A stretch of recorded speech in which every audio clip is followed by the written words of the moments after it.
Honorable colleagues, I have examined and approved the votes and proceedings of Tuesday, November 25th, 2025.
Honorable colleagues, we have students from Jewels Leading Light Academy who came to observe proceedings today at the gallery. Can they rise for recognition? Let's welcome them with an applause. Welcome to the People's House. Feel free to observe our proceedings. You all are looking great. You may now have your seat. Thank you.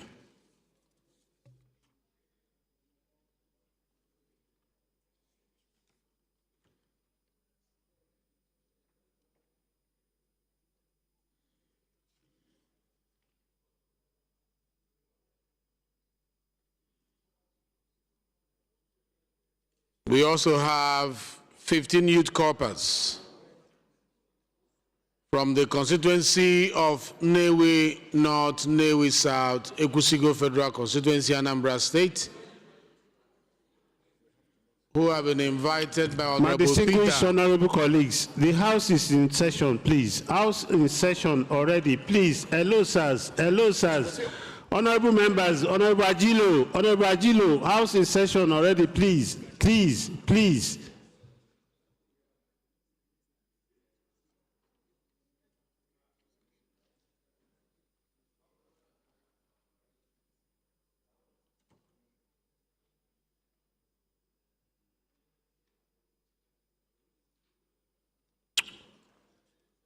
We have 15 youth corpers from the constituency of Honorable Peter Ifanyo Zokwe, MHR, which is Nnewi North, Nnewi South, Ekwusigo Federal Constituency, who have been invited by Honorable Peter Ifanyo Zokwe to observe proceeding. They are at the gallery. Shall we welcome them with an applause? You are welcome to the Parliament. Feel free to observe our proceedings, and thank you for serving our nation. You may now have your seat.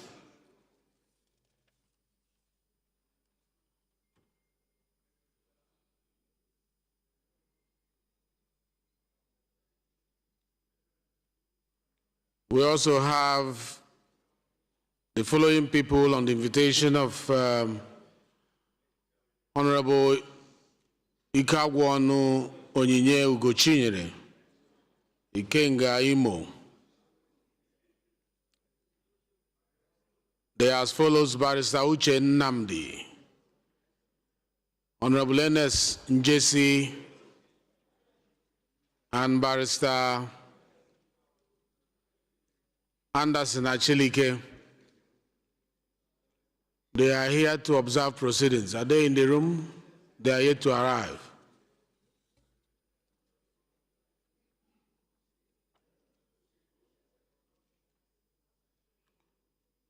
We have another announcement that is coming from Honorable Godwin Ofiono, Esquire, a member, House of Representatives, Ogoja Yala Federal Constituency.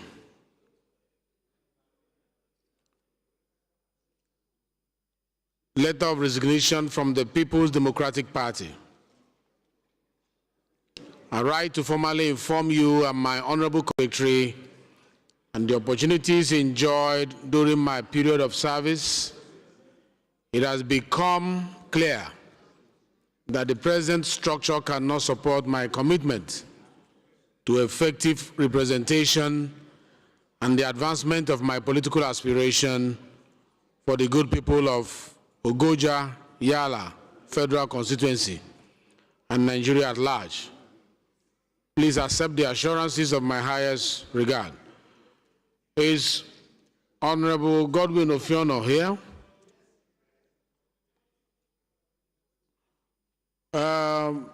Please also, Leader, you move that the House suspend our rules to grant permission for the senators who are accompanying him to be allowed into the chamber. Mr. Speaker, thank you very much. And dear colleagues, Professor Julius Ihonvire, Owan Federal Constituency, Edo State. Mr. Speaker, I rise to move that we suspend sections of our rules in order to admit into the chambers some of our colleagues from the Senate and other important dignitaries. I so move. Minority Leader, please. Mr. Speaker, my dear colleagues, I rise to second the motion that we allow, in line with our rules, our colleagues from the red chambers access to the green chambers. I so second.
The motion has been moved and this has been seconded. Those in support of this motion that will grant admittance to the people who are coming to support Godwin Ofiono, say aye. Those against, say nay.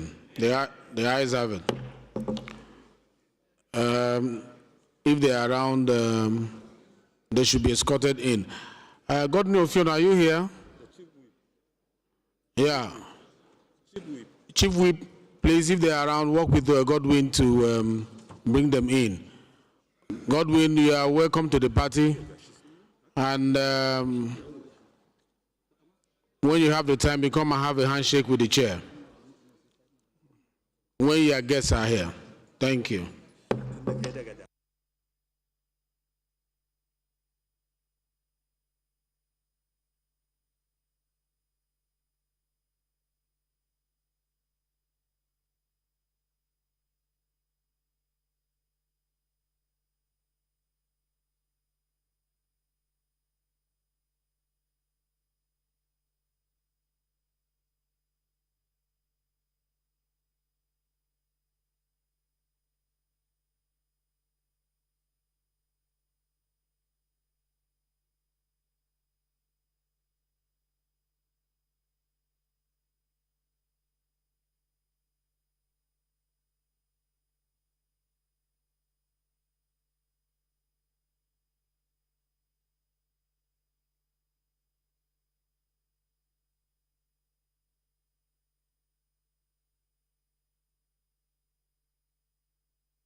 Honorable colleagues, we want to thank you for how we went about the conversation yesterday about the all-important issue in our country, which is security.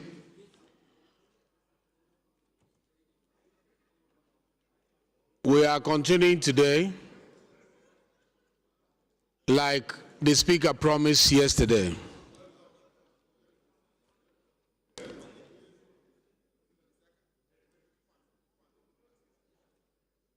Okay, I think we should pause to receive Ofiono. Ofiono?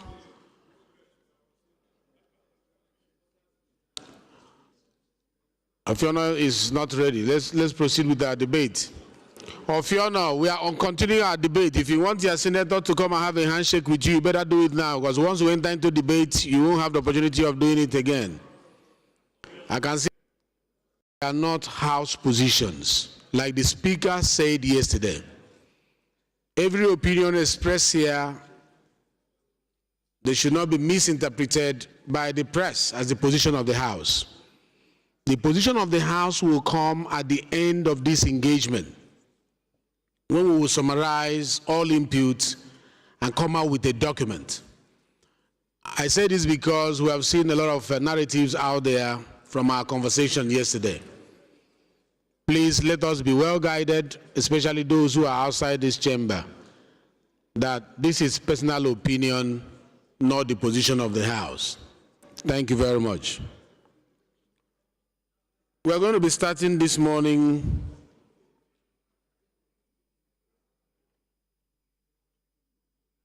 with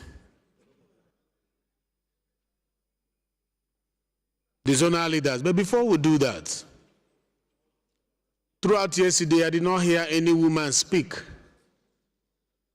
We will allow the chairman, Women Affairs, to hear the voice of women with regards to this issue, and after that, those who will speak in this order are as follows.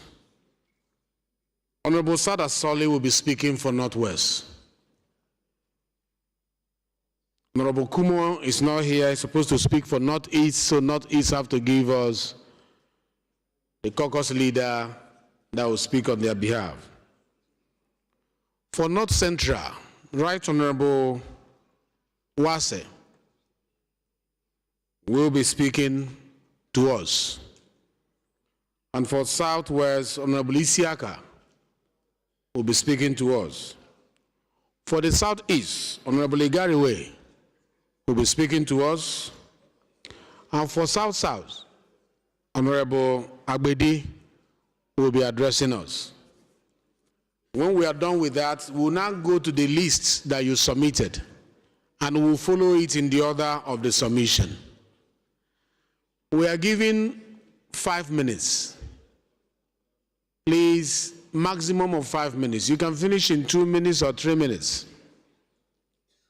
Please focus on the solution so that you can manage your time well. The floor is now yours, Honorable Kafilas. Thank you, Mr. Speaker. Respected colleagues, my name is Kafila Togbara. I represent Koshofe Federal Constituency, and I'm from Lagos State, the Center of Excellence. Mr. Speaker, my heart bleeds as I rise this morning with deep sense of responsibility for all Nigerians and, of course, especially our women and children. I rise not just as a member of this hallowed chamber, but as a mother, a woman, and the chairperson of the House Committee on Women Affairs and Social Development. Yesterday, one of our leaders in his presentation asked, are we going to wait until our children are kidnapped? And I asked myself, the children that were kidnapped are, of course, our children.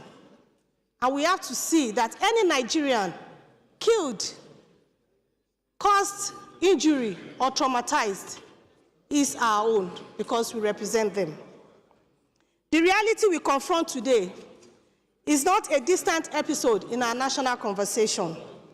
It is a deep and bleeding wound in the lives of our children, our families, and our communities.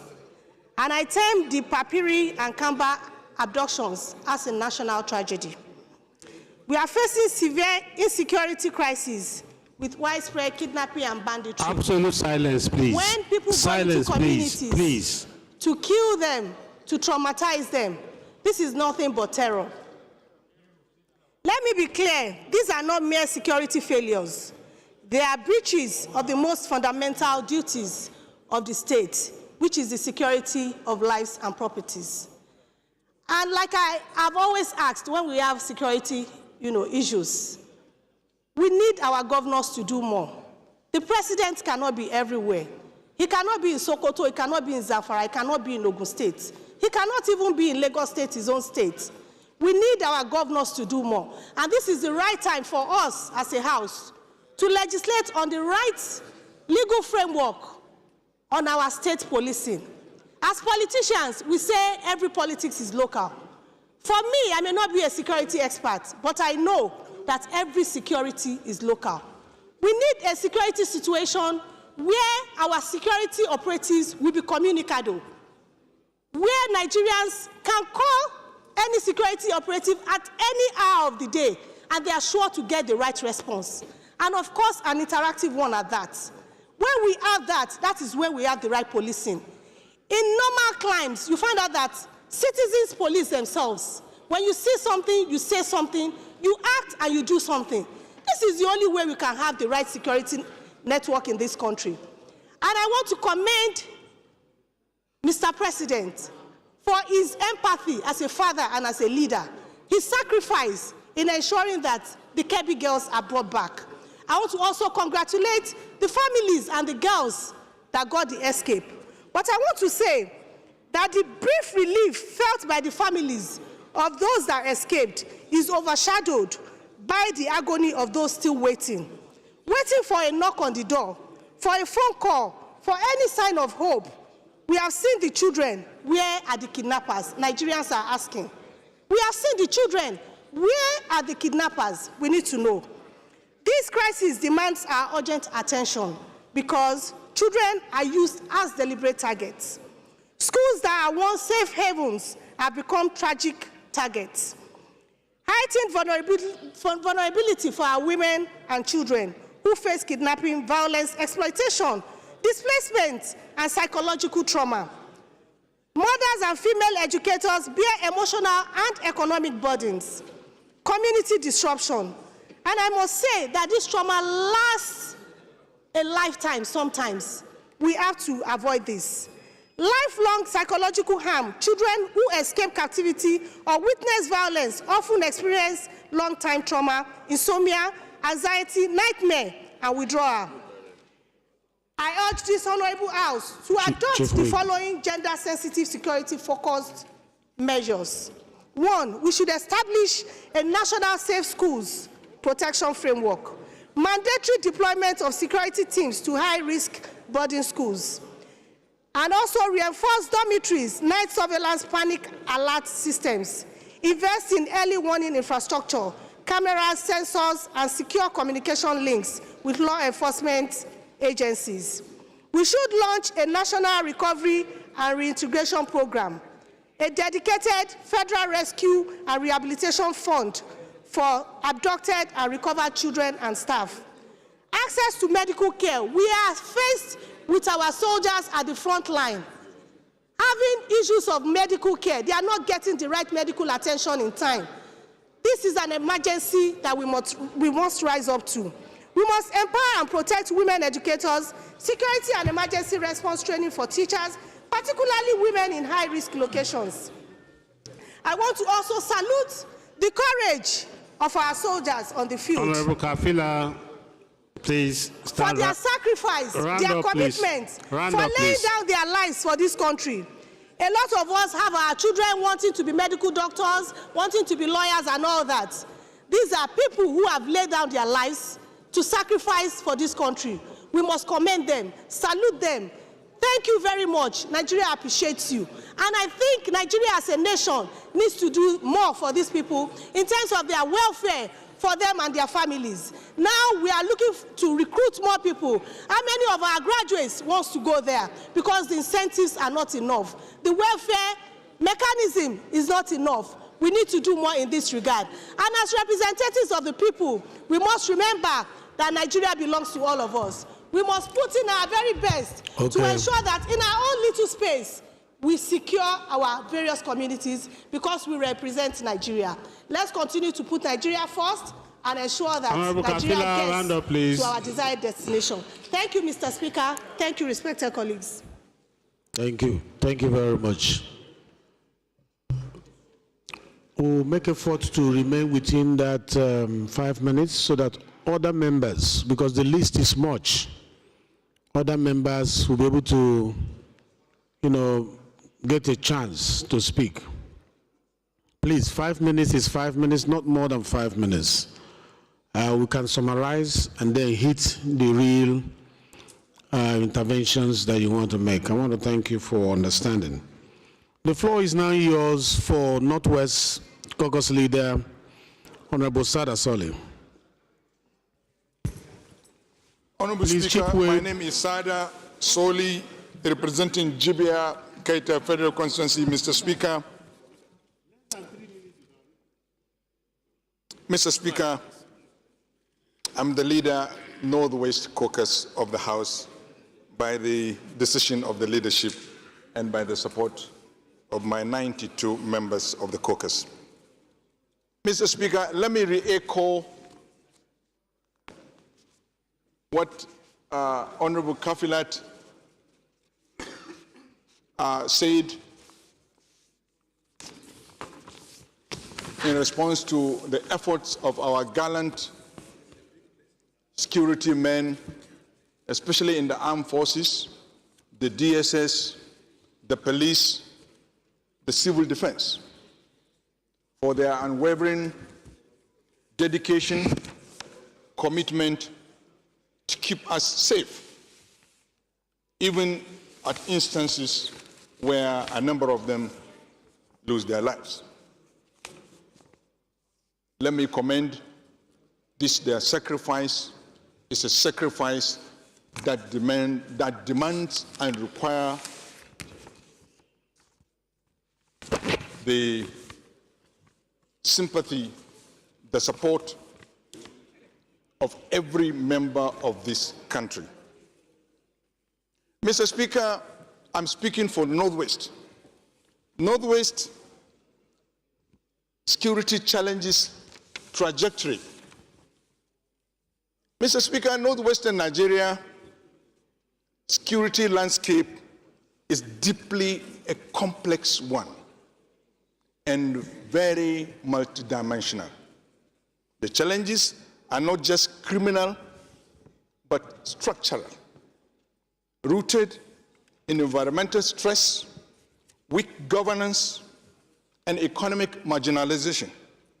Tackling this threat demands a holistic strategy that combines security operations with social, economic, and environmental interventions. Mr. Speaker, a purely military or kinetic response won't be sufficient in order to address this issue in the Northwest. The long-term stability will require building trust in state institutions. We must build trust in our state institutions. Order, please. Please disband that temporary conference. Please, sirs. Please. Mr. Speaker, we must make efforts to reform land and livestock governance, addressing climate response and pressure, and ensuring that affected communities are meaningfully taken part in providing solution to our security threats. Once the communities that are affected are not taken meaningfully in the course of providing solution, forget it. We will not get where we want to get there. Mr. Speaker, what are these major security threats that are bedeviling the Northwest? There are basically three. banditry and kidnapping, farmer-herder, that is pastoralist conflict, then cattle rustling and organized crime. These are the complex three crises in the Northwest. Mr. Speaker, the security challenges in Northwest started through farmer-herder clashes, cattle rustling, which have become a more organized, then transmuted into a criminal enterprise. Rustlers operate from forested areas, e.g. Dajin Rugu forest, which cut across Kaduna State, Katsina State, Zamfara State, and Sokoto State. You can see how complex nature it is. So somebody can start, a criminal can start traversing from Kaduna State, and he will end up in Sokoto State without being noticed, because the forest is thick and they are connected. As well as the impact of Binungwari forest, which started from Kaduna and ended up in some part of Kebbi State. What are these concerns? What are our concerns? Mr. Speaker, there is a limited trust in state mechanisms in many localities. There's a limited trust in our communities in state mechanism in our localities. There is traditional conflict resolution frameworks. They have been weakened. The traditional conflict mechanism resolutions, they have been deeply and worstly weakened. And state capacity to enforce security or mediate is often very stretched, resulting to lack of local legitimacy. Some of our local authorities, they have lost their legitimacy, as well as broken down social cohesion in communities. How do social cohesion is broken down in our communities? Because they have been displaced. Possible escalation, ethnic and religious distrust, displacements of feedback loop are all issues of concerns if we want to address these issues. Mr. Speaker, may I request 1 more minute, Mr. Speaker? 1 more minute, Mr. Speaker.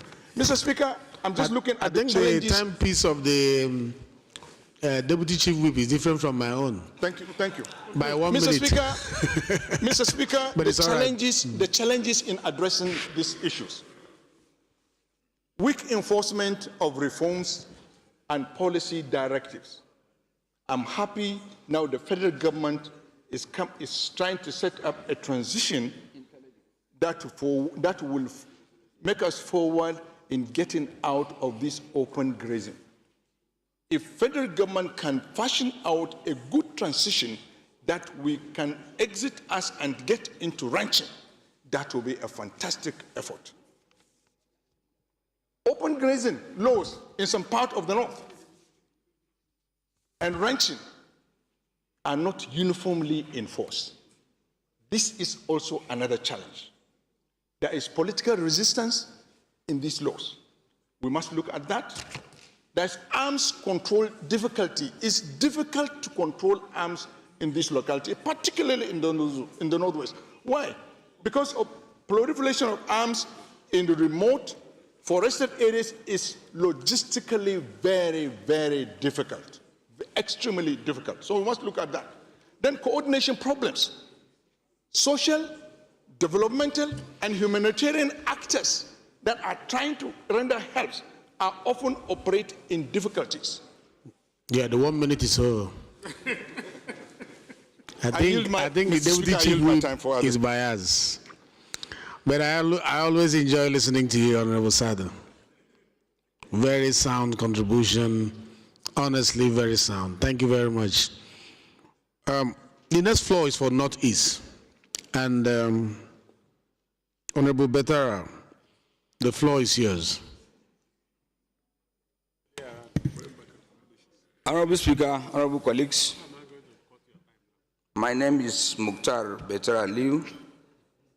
I represent the good people of Biu, Bayo, Kwayakusar, Shani, Federal Constituency. I'm from Borno State. Mr. Speaker, honorable colleagues,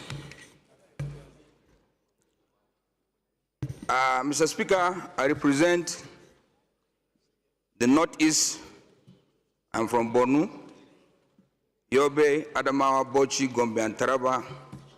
We have remained the epicenter of the insurgency, terrorism, banditry, and kidnapping, and communal violence. Allow me to briefly highlight the example from each 6 states. In Borno, the heart of the conflict, we witnessed the Baga massacre in 2015, where hundreds of our citizens are killed. In Dalori 2016 attack, which claimed over 100 lives of suicide bombers. In 2024, Goza triple suicide bombing. And in January 2025, the Damboa attack, where we lost our military officers and the insurgencies from the recurring EIDs explosion along Ran, Gamboru, and killing civilians. Mr. Speaker, let me come on and give you a brief of these security issues. I was Chairman Army, I was Chairman Defense, and I was Chairman Appropriations. During my time as Chairman Army, we had a lot of observations, especially with our funding of our military and the defense at that time. When you look at the defense budget, generally the Army, the Navy, the Air Force, and the police, it has a larger amounts. Like now in the 2025, we have over 1.something trillion. But the Armed Forces budget is only recurrent. There is nothing in the capital. With a budget of 1.something trillion, especially 1.2 trillion, the recurrent is 900 billion. That means we are not doing the budget. During my time in the 9th Assembly, Mr. Speaker, the police had no operational account from inception. They depend on state governors. It was in 2019, the chairman and the police, that's Kumo, and the chairman and the Senate, we sat together. So we met with the Minister of Finance and opening up an operational account for the police. If our police will depend on state governors, how do we have them to operate very well? And again, Mr. Speaker, when I was in the appropriation again, I had some observations. This is our budgetary system where we only bring in budget and sign in budget back to the president. It doesn't tally well. In 2019, 2020, 2021, 2022, and 2023, most of our colleagues that chaired security committees understand the work we did there. There are a lot of monies in our service-wide vote that are kept for those security services. In the appropriation committee, we have to report to the president that, Mr. President, keeping monies in service-wide vote for the security services does not tally well with our oversight function. So we decided to pull out those funds directly and give the security agencies under their own capital. Because we observed during that time, the Army had a budget of 900 billion with just 100 billion capital. What do you buy with 100 billion capital? Nothing. Again, Mr. Speaker, we have to understand the military procurement. Military procurements, there are issues. During our oversights, when we're in defense, we have traveled with some of our colleagues to produce an armored tank. One armored tank takes about 2 months. You don't just go on the shelf and buy an armored tank or MRAP. So, Mr. Speaker, you as our leader, I remember the last time we visited our president, his emphasis was the military welfare. He even cited an example for us that he went to Ikeja Barrack personally, not officially, To his surprise, they don't even have toilet. So he decided to set up a committee to go around the nation for the establishment or refurbishment of our barracks and build staff quarters for our officers and soldiers. And equally, he said he has directed them to review the armed forces and the police salary. And I think he's thinking of taking up from 200 to 300%, you can remember, during our visit. So, Mr. Speaker, for us in our states, if all these things are done, I think the Nigerian security challenges might go down. And in the conclusion, Mr. Speaker, I said, Nigerian security challenges may be vast, but they cannot be there with strategic planning, coordinated action, and unwavering political commitment. We can stop and spread violence, restore public confidence, stop spread of violence. Honorable Betara, bring the mic closer. The mic is facing somewhere so that we can record. Safeguard the unity and stability of our nation. This special session provides us with not just opportunity, but a responsibility to chart a bold new direction, sir. The Nigerian people are waiting. Communities across the Northeast, the nations are watching. History will remember us today, what we have chosen to do today in this chamber. Let us rise for a moment together and help and secure the nation. That is our submission. Thank you very much. Thanks a lot. Former Chairman Army, former Chairman Appropriation, former Chairman Defense, speaking from the point of knowledge, point of experience. Honorable Ugochinyere, off the phone, the mic in front of you, please.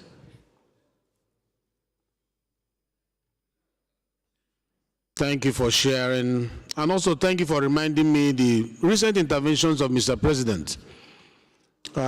You forgot to mention also during that meeting, he inaugurated a committee chaired by Enugu State Governor to go around the barracks of the police to make sure that we equip them better and make training stations for the police across the country to be more robust.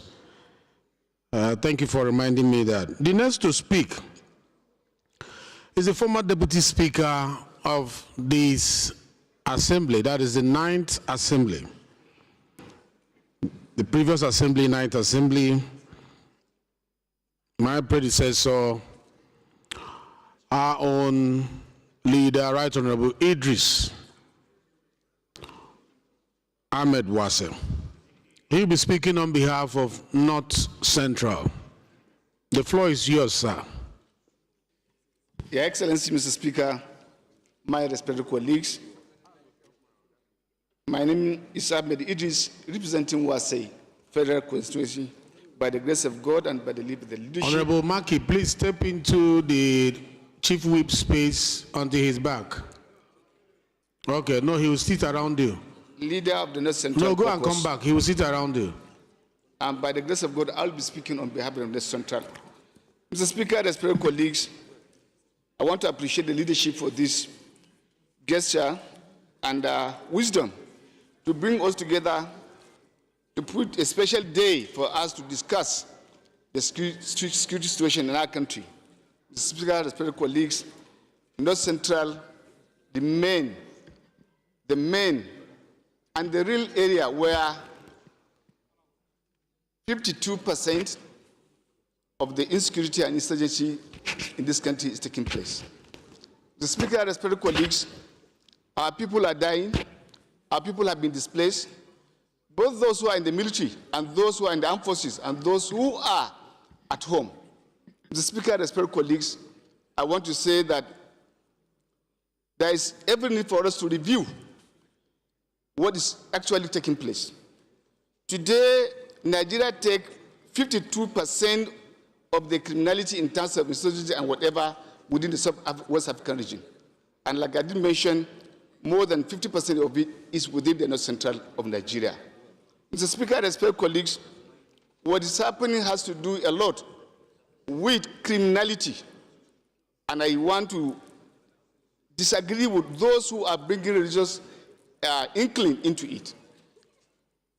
In every of these enclaves, Mr. Speaker, respected colleagues, you find Muslims, you find Christians, you find pagans, the ones that I know through operation that have been caught. And I know that people are dying and people are being killed. Yes, if you go to Wase, the majority of the people that are being killed are Muslims. How do you define that?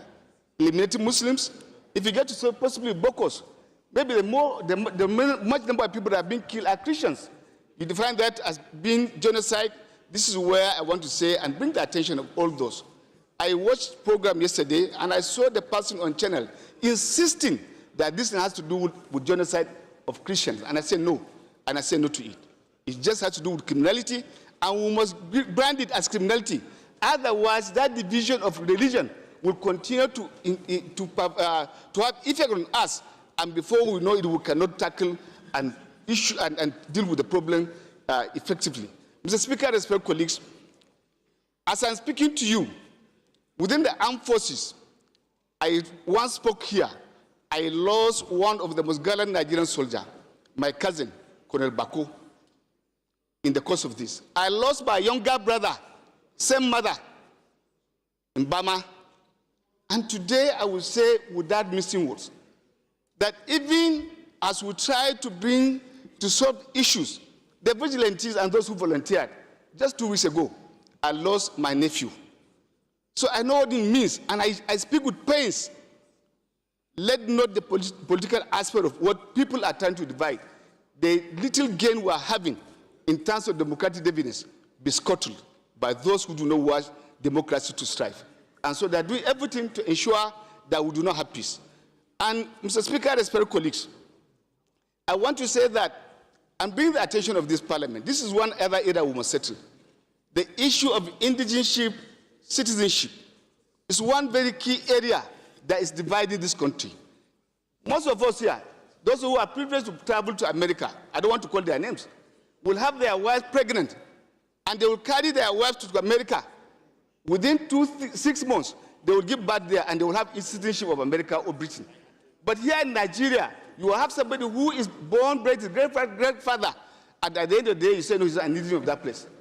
I mean, it's funny. And I think this is one key area that is dividing us, that is causing problem, that we must solve this problem constitutionally if we mean well for this country. Mr. Speaker, respected colleagues, I want to also plead that the issue of policing and other security recruitment, like my brother Maki mentioned yesterday, diligence have to be carried. We have had situation. My brother, former chairman of defense, and my very good friend Betera, will bear me witness. There were moments in time when, in the process of recruitment, Boko Haram were found in the list. Other criminals, armed robbers gangs, were found in the list of Nigerian army and police. There has to be a thorough way of ensuring that when we are recruiting, those of us that are politicians are recommending, should recommend people of good character and integrity. That's the only way we can resolve this problem and solve this problem. And I want to also allude to the fact that, maybe bring one example. The former SGF from Nigeria once was in an airport, and he saw somebody that he knew as an armed robber wearing Nigerian uniform. He ordered for his arrest immediately. These are part of the problem that we're being faced with. You find a criminal in the system, and before you know it, whatever you do, you cannot have the problem resolved. So we must change the system and way of our recruitment. Yes, as politicians, it's good to recommend. This is what we are here for.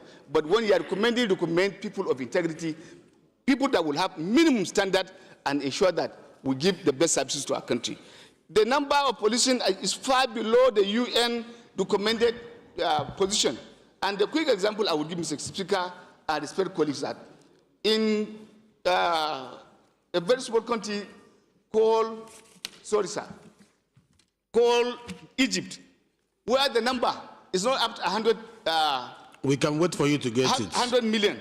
Look for it. You have recruitment of police officers more than 1 million. Or 5 million, sorry, 5 million. Here in Nigeria, you go to communities, you traverse more than 30, 40 kilometers. You cannot get even a police station to report an issue. This one has to be done immediately if we mean to solve this problem. And I was thinking about, Mr. Speaker, I appreciate the effort, Mr. President. I appreciate his concern. This is one other institution that people are saying. Withdraw VIPs. It's not about the VIPs. When you give criminals police to guard them, this is where I thought we should have reason. The withdrawal that the order that has been given, I think, if we are not careful, there will be more now, because I watched a film of a video of one of the kidnappers or bandits boasting that they are going to get the head of the Mr. President, they are going after politicians, and they are going after, and these people are all repentant. Mr. Speaker, respect colleagues, I want to say that without missing words, that those of us from the north here and the north central, the heat is more than what you can think of. There is no politician or person of public office that has integrity, that is not contributing. It's not about the money getting from state and local. No, including our pockets. We have to support the system so that we will have peace in our society. But the peace is not yet gotten. And it's far from it. So I want to appeal that that order, there's need to review that order. It's a good order, but the categorization has to be spelled out. Because before you know it, this house will again come back faced with the same problem of kidnapping and whatever you have it. I don't think there's anybody that will say, I can travel with my eyes open between here and Jos. Once it is 6 p.m., to get to Kefi, I'm scared because I know what is happening. Kidnapping happens virtually every day.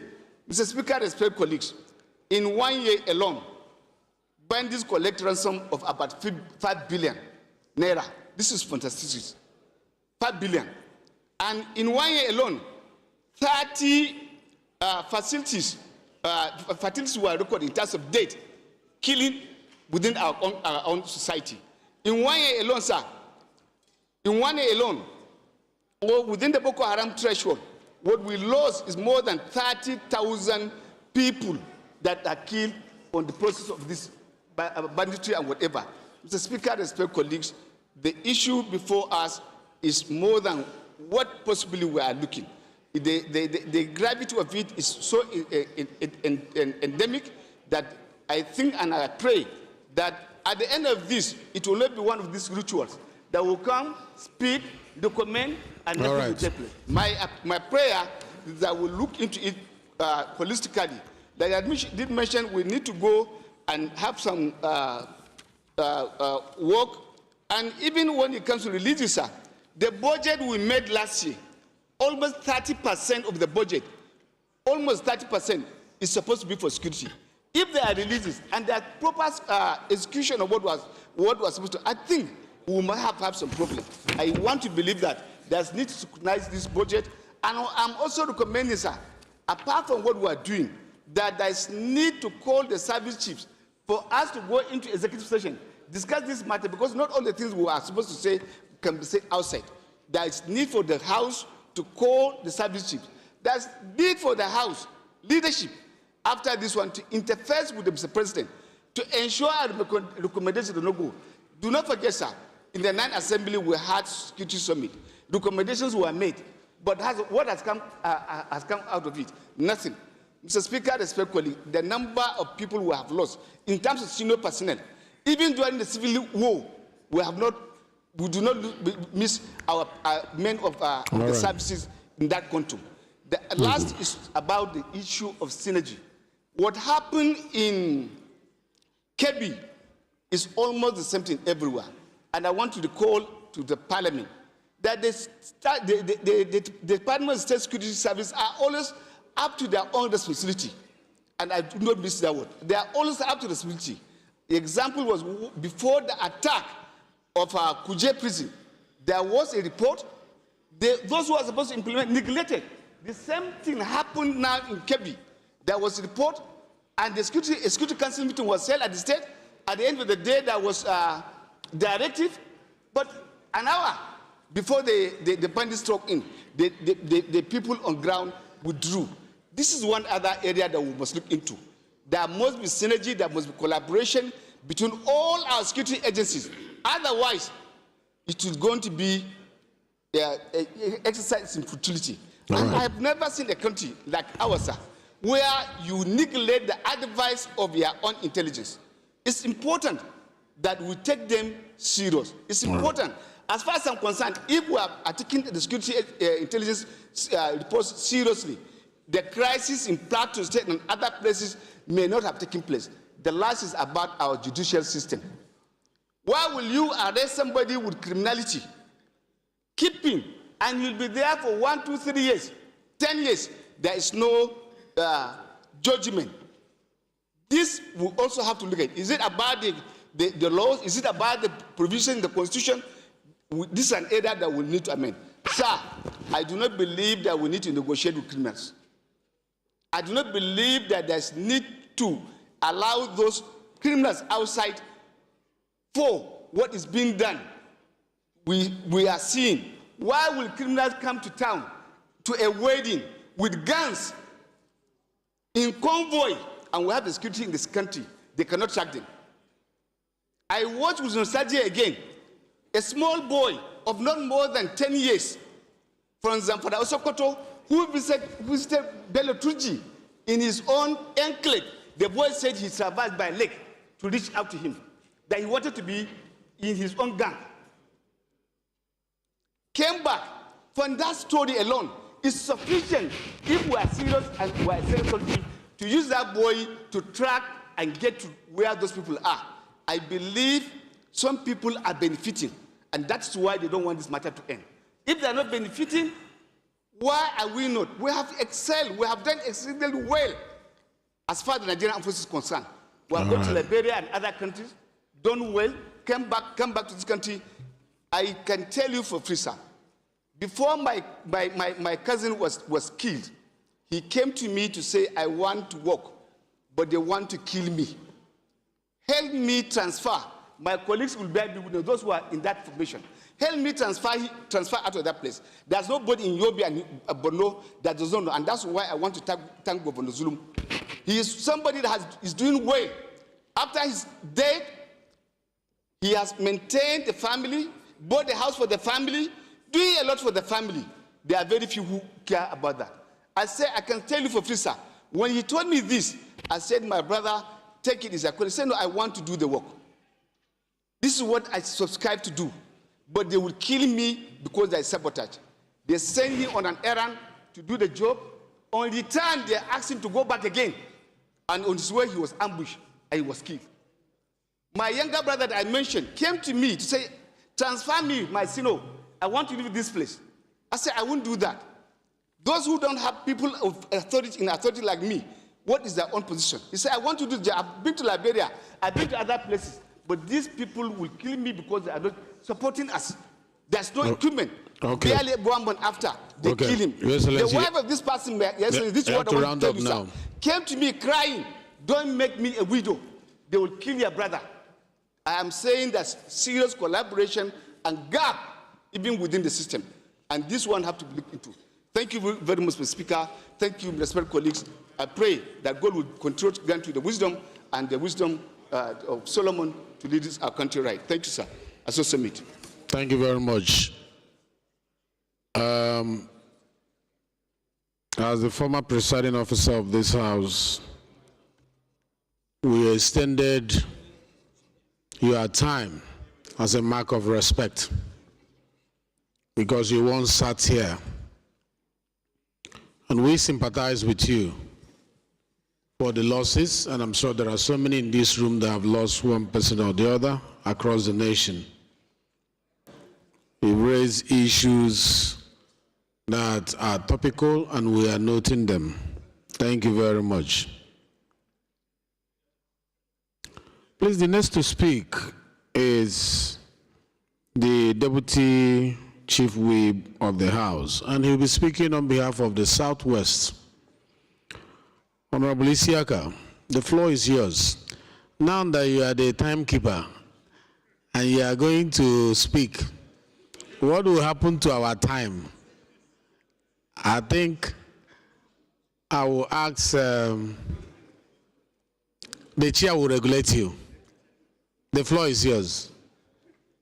Thank you very much, my and our own cerebral speaker of the Senate Assembly, the Deputy Speaker, sitting as Speaker. I would have asked, actually, that I should be privileged to have 3 sessions. The first 5 minutes, as by your privilege, that of the House, member of the leadership. The second one, as personal, that's private, and member of the floor. And then the third one would have been for the Southwest. But I have to consolidate all that and take it as a sacrifice. So let me not bemoan the House. On behalf of all my distinguished honorable colleagues from the Southwest extraction, I want to tell us that we are not speaking for the Southwest, but we are speaking for the entire Nigerians and, of course, the entire 6 geopolitical zones in the country, and all our honorable colleagues and our leaders from different geopolitical zones. My colleagues, they informed me to convey this to you, that this is not about the Southwest, it's about Nigeria as a whole. And first and foremost, we want to commend the Speaker, and of course through you, to convey this, for taking bold, decisive leadership, taking the bull by the horns in convening this plenary as a special security session. Mr. Speaker, the entire Southwest and all the other 5 regions in this House, we thank you wholeheartedly and honestly. This initiative comes at a critical chapter of Nigeria's security challenges and reflects a proactive solution-oriented approach aligned with the constitutional mandate to protect lives and property. Mr. Speaker, I'm Right Honorable Dr. Ibrahim Ayokunle Isiaka. I speak for the entire Nigerians, but my origin from Ifo-Iwekoro Federal Constituency and from Ogun State, the Southwest extraction, and by your magnanimity and that of the other leadership and the House, I'm the Deputy Chief Whip of the House, and that of the acceptance of my honorable colleagues from the Southwest extraction and the other 5 geopolitical zones. Does this nation currently, are we facing a serious security challenge or challenges? Yes, undoubtedly. Unequivocal, no one is going to doubt that. Is the government of the day doing anything at all? Yes, it is. Is the National Assembly, both the House of Representatives and that of the Senate, doing anything at all? Yes. What about the judiciary? Yes, they are doing. What about our security apparatus, especially the military? We are acknowledging that they have even been overstretched. Yes, they are. It is not about the numbers, it is about the outcomes. The nation faces a confluence of threats: terrorism, banditry, insurgency, kidnapping, and criminal violence that undermine lives, livelihoods, and development. Our security agencies, defense forces, and allied institutions have shown professionalism and resilience, even at the expense of paying the supreme price under the spirit of nationalism and patriotism. So unfortunate. Many a time before now, hardly a day will pass that we will not stand for a minute silence, either for victims of violences across the country or perhaps some of our fallen heroes, those who have paid the rare supreme price, those who have been awakened all days long for all of us to sleep. The situation on ground, did it start today? No, we must admit. Should we take responsibility as people in government today? Yes, we must admit. Because there is no matter of saying, I inherited this. Yes, we got it, and we have to confront it with all levels of tactical. In safety parlance, there are 3 strategies when a nation, an individual, even an organization is faced with risk as that of ours. It is about elimination, it's about mitigation and about control. Unfortunately, in the years past, we have unavoidably crossed the elimination stage. So unfortunate. Even the mitigation stage, we have crossed it. We are now faced with the control measure. So unfortunate, which is the third layer and third level of security risk. And that is why we are in this situation today. Distinguished honorable colleagues, leadership of the House, and the Speaker, I've talked about, on behalf of my honorable colleagues from the Southwest extraction, about what this House and National Assembly as a whole, the various legislations we have put in place, the laws that we have strengthened to make sure that at all best, many of the regulations guiding our security architectures are well guided, and then the progress we have made. Judiciary, of course, yes, let us not mind that there have been some kind of slow dispense of justice, whereby even some criminals have been kept. The justice took some time to be delivered for so long, and at the end of the day, the compromise had not been that of the judiciary, but of course, the legal system, it depends on who is defending and who sways and who comes out of it. Even if the most hardened criminal, if he's able to get a very good lawyer, may go off the hook. So we are not going to deny that we have been facing this. And perhaps let me now tell us another background history, especially from the Southwest background, which is not limited. And of course, this cuts across all the spheres of our border system. In the Southwest, we have the Yewa axis that borders the Benin Republic. There are some of these are policies that we have not even reviewed up to today. In this country, there was a policy and still existing that, okay, we have 20 kilometers for those who are having filling stations. And many of these are our boys. It is only idle hands that devils has a very clean and good opportunity to use. These boys are using these filling stations to do their businesses. Oil and gas have been regulated, and till today we have not lifted that ban.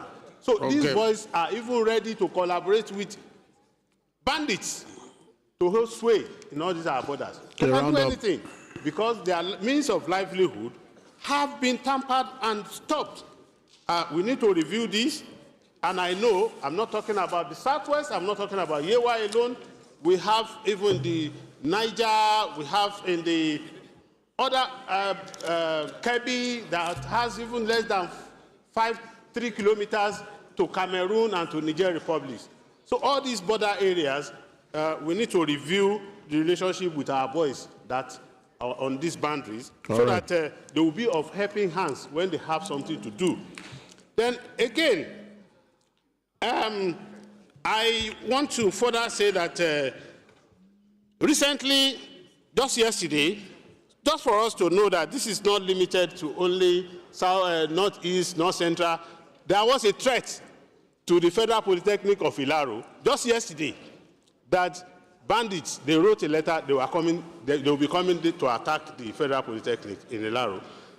Historically, in the Southwest, and I stand to be corrected with all of my other colleagues, I grew up not to know between Christianity and Islam.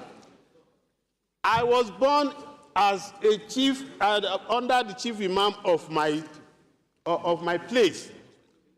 My father was the chief imam. And as I speak with us today, Baptist Central School, where I graduated from my primary school, and United Comprehensive High School are both of missionary schools. Today we have Isiaka's house inside the church. Today we have Isiaka's house in United Comprehensive High School. So people now generalizing it to say that what is happening in Nigeria is about genocide against Christians. No. Yes, we have had and we have seen some pockets of violences here and there attributable to this.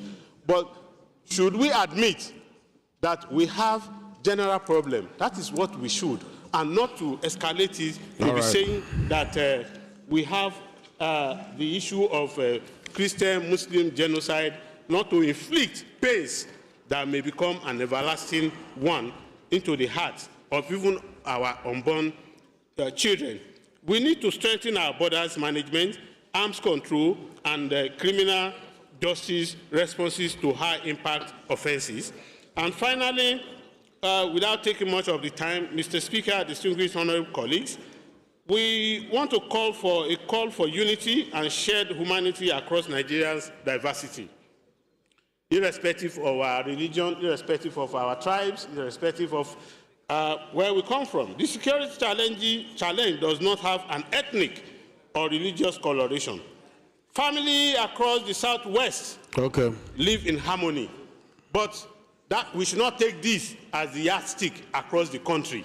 So there must be a collective synergy to say, we are Nigeria, we are Nigerians, and we want to protect our sovereignty.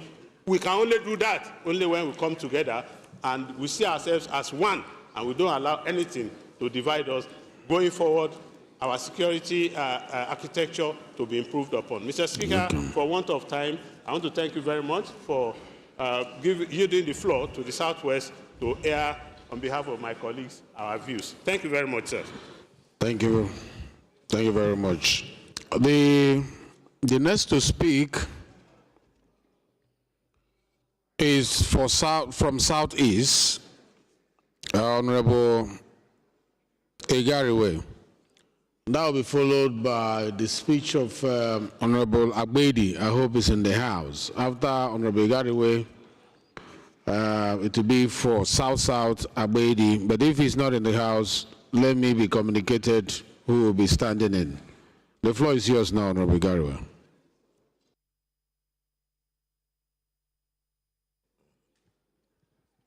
Thank you, Mr. Speaker.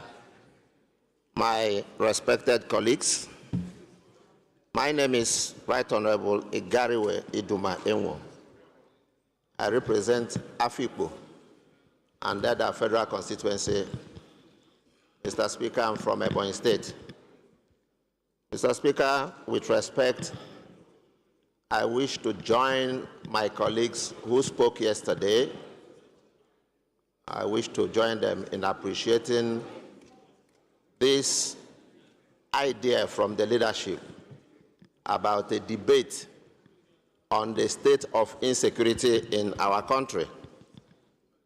Mr. Speaker, there's an aspect of what the last speaker said, Right Honorable Isiaka, which I share, and that is that in as much as I speak for the Southeast, virtually everything we'll discuss today about insecurity runs across our country. They are interconnected. So it is even very difficult to compartmentalize them into regions. They may rear their heads differently, but at the end of the day, they are interconnected. So that if I'm talking about banditry or insurgency or kidnapping or whatever name you call it in the Southeast, you'll find out that it has become a common denominator in the entire country. Mr. Speaker, my respected colleagues, the issue of insecurity in our country has been very, very well documented.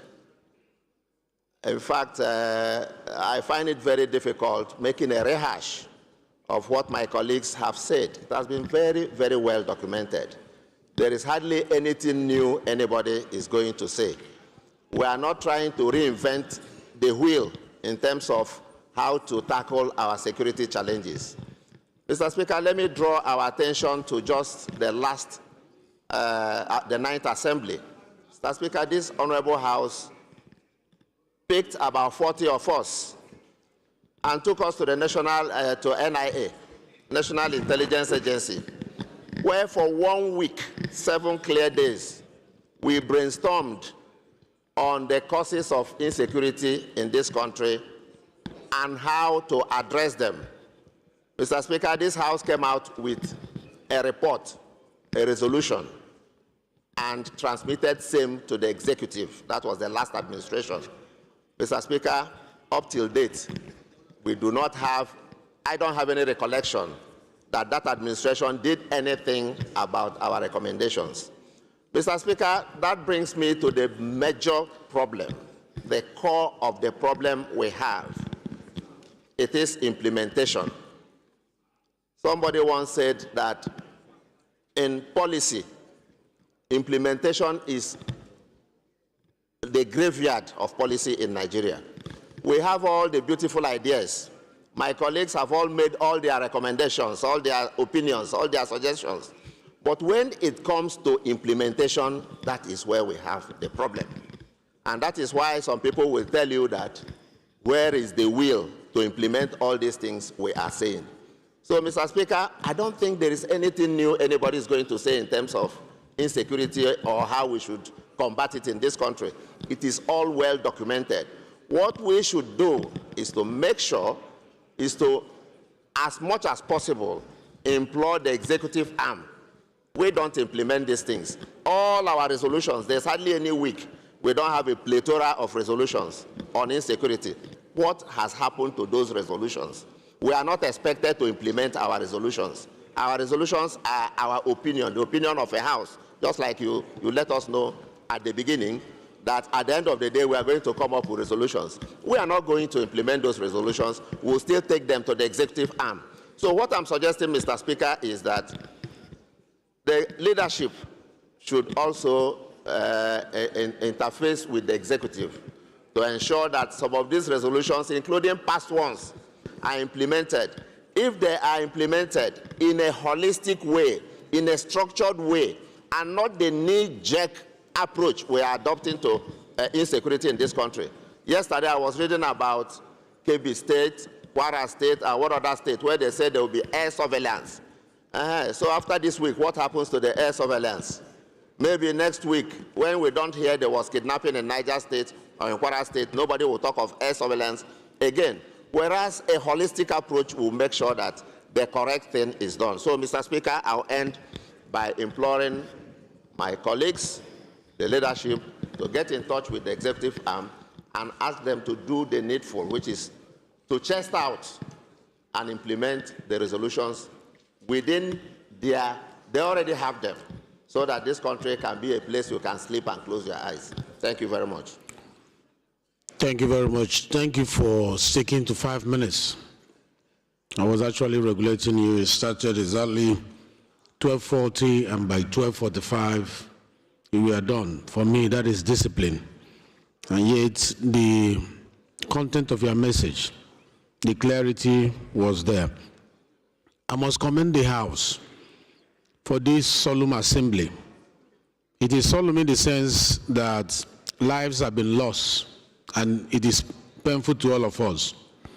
How we are all seated here today and handling this issue shows Nigerians how concerned we are. The tone of our voice has reflected that. The calmness of the assembly have reflected that. I'm urging us to sustain that till we finish. And also urge you to sit to listen to others, especially those who sat to listen to you. It is important that Nigerians see that you are in this room. It's important that your constituents see that you are in this room, that there is nothing more important to you than the security of their lives and their properties. So even when you are tempted to go to committee meetings now, please cancel it and sit here. Please off your phone. Cancel it to sit here, because it is good for your constituents to see that you are in this room and you are talking about the security of their lives and their properties. Thank you very much. The next to speak, in the absence of Honorable Abedi, is Honorable Solomon. The floor is yours, sir.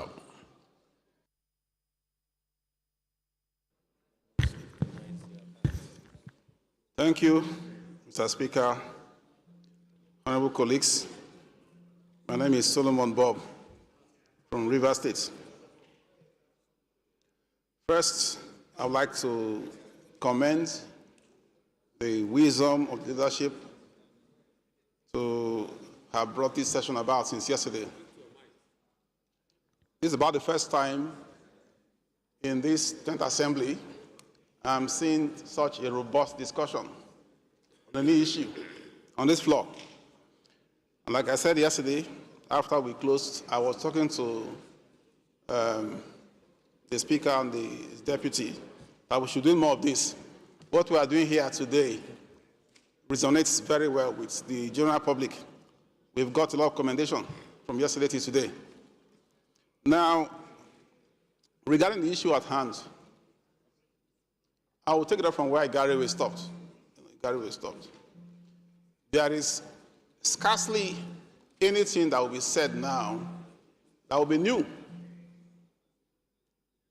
What has happened in this country? Honorable Gaza, What has your happened in this constituents want to country? see you contributing, so sit down, your time is coming.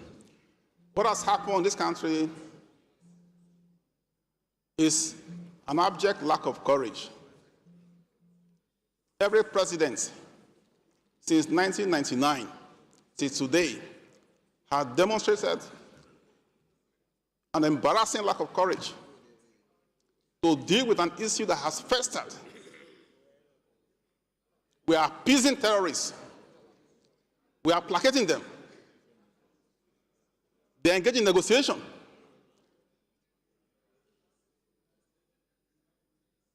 You can't appease your way out of terrorism. Even here in this house, members come here and speak. They deliberately mischaracterize very serious, violent crimes and call them banditry. Yes, two things can be true at the same time. You can have banditry, you cannot have terrorism. Terrorism is the most dangerous of the violent crimes we face in this country today. We have laws dealing with terrorism. We have laws dealing with kidnapping, with various stiff penalties. No one has been taken in. Just yesterday, we were told about, or this morning, as day broke, we were told about the rescue of some schoolgirls who were kidnapped in Kebbi. No one has been taken in for any kind of punishment. I can only surmise that the government negotiated. This is not how to run a country. They will come back. It's like a blackmailer. You pay money, they will come back for more. The government must up its game. You know, we fear to deal with issues in this country. Like Winston Churchill once said, when we face our fears, we gain strength, we gain courage, and we gain confidence in the doing. Yesterday, I listened to you, Mr. Speaker, when you made your presentation, you're talking about, we have weak institutions. Yes. But I will go further than that. We have weak people in those institutions. Merely having institutions and books are not enough. You need to have persons who have courage and conviction to do the right thing. Institutions could be books, could be these physical buildings that house places where action can be taken. But the most fundamental of those, the elements that can make the place work, are the human beings. The human beings are lacking in the will, in the courage, in the conviction. Nothing can happen. So it's about time we did the right thing. What's the right thing? The executive must ensure that, one, there is no iota of negotiation with those engaged in terrorism, kidnapping, and other violent crimes. Secondly, they must stop the policy of appeasement.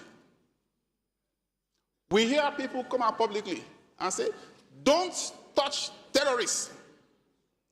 Don't touch them. They are our children. Don't touch them. In fact, one of them went as far as saying, budget for them. In what country? What the hell is this? Budget for them, as recently happened. So we can't allow this sort of behavior to continue in this country. Government must live up to its responsibility. Go after terrorists, go after kidnappers, go after any kind of violent criminals. What we have in my area, South, it's peculiar to us. We don't have anything near what we are witnessing in North Central, Northeast, and the rest of them. And Northwest, no. We have, Okay, your time is up. all right. Thank you, honorable colleagues. Thank you. Okay. Thank you very much. Can I sit down? Yeah, just 1 minute so they can round up. All right. Well, so in the South, we don't have anything near what we are seeing in Northwest, Northeast, North Central. But we have our own, peculiar incidents of criminality. These are, of course, no society is entirely, totally crime-free. To that extent, we have, we deal with issues of criminality, but not anywhere near what we are facing. And this is what we Judge, get ready. It's capable of bringing this country down. So that is why we're all concerned. We share your concern. But in respect to your concern, don't mischaracterize. When you see criminality, call it by its name. Yesterday, I thought about talking about calling a spade a spade. Don't call terrorism banditry. No. So I want to thank all of you for this small moment I've got. Thank you. Thank you. We have succeeded in going through all the regions, the leaders, and we are now following the list. I've received a long list of members who want to speak. And it's the decision of the leadership to ensure that we give as many people as possible opportunity to say something. But we're going to, since we give the leadership of the regions 5 minutes, and seeing that this number is too wide, with your permission, we can reduce it to 3 minutes to enable us have more people to speak. Carried? Please, I'm going to call 10 names. And why I'm going to call that 10 names is to enable you prepare, so that it will not be sudden, so that you know you are the next person to speak. You summarize your thoughts within that 3 minutes. After that, I'll call another 10. Just like that, we'll progress. Carried? The first 10 that will be speaking are as follows. Honorable Jaji Aminu Sani, Ginger Onwusibe Honorable, Honorable Awalu Walabe, Honorable Bello Kauje, Honorable Omar Ajilo, Honorable Chike John Okafor, Honorable Hassan Shehu Hussein, Honorable Aboyega Isiaka, Honorable Mark Chidi Obeda, and Honorable Ahmed Muniru. It's not when you finish speaking, you leave your seat. Your constituents are watching. If you speak and listen to others speak as well. When we get to about number 5, I will announce the next 10 so that they will get ready to speak. Thank you very much.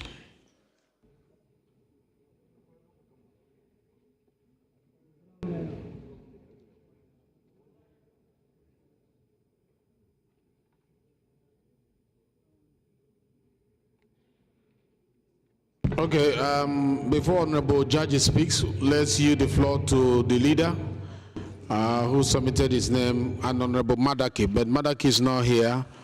Let him speak from the minority as well. The floor is yours, Ajajanze. After you, Honorable Judge, you take over. Thank you.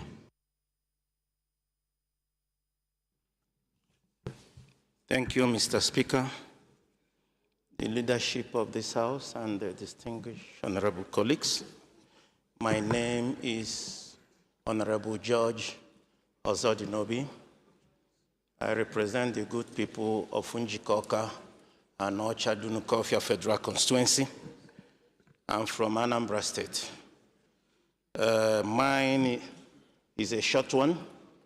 I want to speak to the sovereignty of this country, of which we have gradually lost.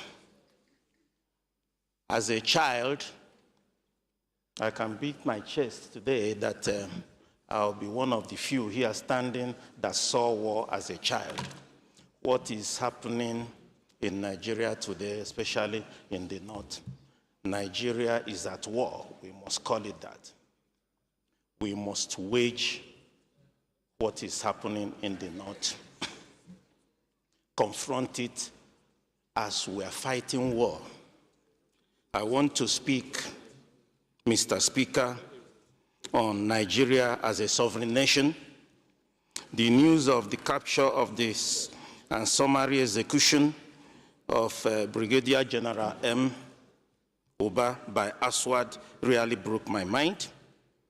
Back to where we stopped. If terrorism can move freely, terrorists can move freely like this, what is sovereign about Nigeria?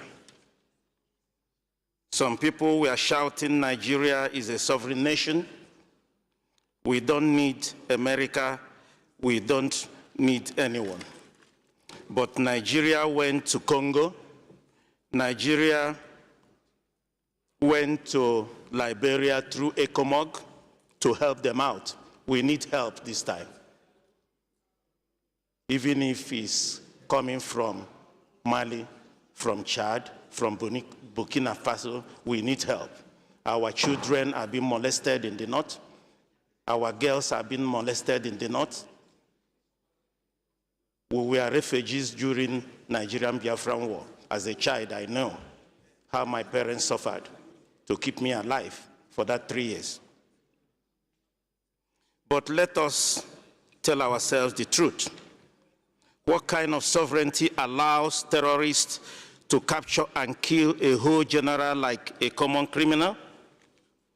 Because if terrorists can cross our borders at will, enter our villages at will, ambush military convoys at will, take entire towns at will, and now capture a brigadier general, then what exactly are we protecting with this so-called sovereignty?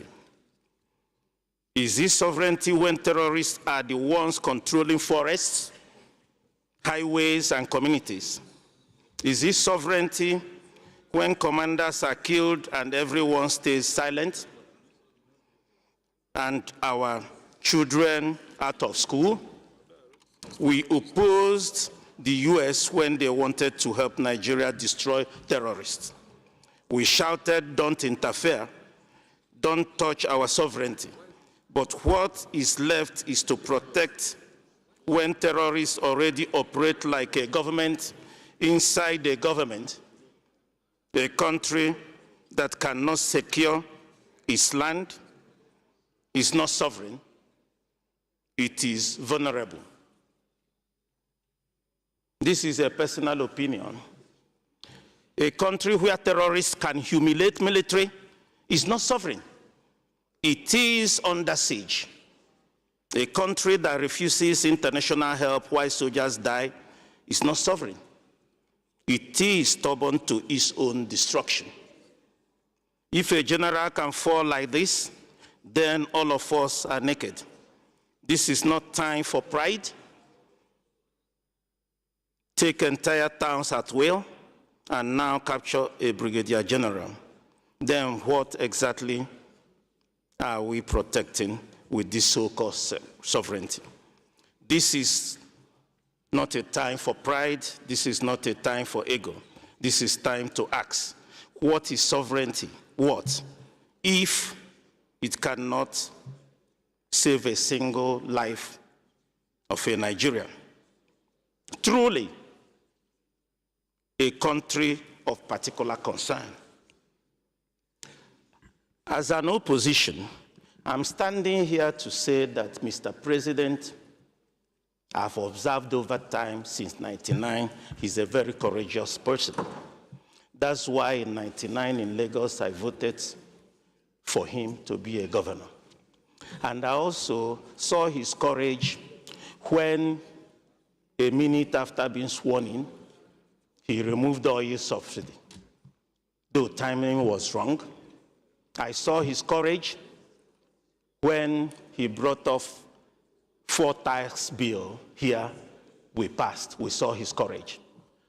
And also I want to encourage him to extend that his courage. Today, our brother has been jailed for life, and the judge the judge who jailed him saw before him what you are distracting me. The judge who jailed him, or Motosho, saw things before him that made him to jail him for life. Good enough. But Mr. President has the greatest opportunity now. I'm not a lawyer, but I'm a lawmaker. I'm not a lawmaker. I'm not a judge. I'm a lawmaker. What I am saying today, that Mr. President Leader, please. Leader, please. Mr. President today has the greatest opportunity as a very courageous person, that today I know that point of order. The counsels to Mazi Kalu Nwankwo has not gone for appeal. We are not appealing today. We are demanding today that within the ambit of law of these 90 days, he has not gone point to of court. order. For Mr. President to give him a pardon and release Nnamdi Kanu to us. I rest my case. Okay, thank you, Karen. Thank you. Thank you. Please, can we call Jaji to take the floor? Thank you, Honorable Speaker. I came from the epicenter of banditry, kidnapping, Zamfara State. I represent Oranamoda Birno constituency. Mr. Speaker, honorable colleagues, I remain Honorable Aminu Sani Jaji. Please let us hear Honorable Jaji in silence.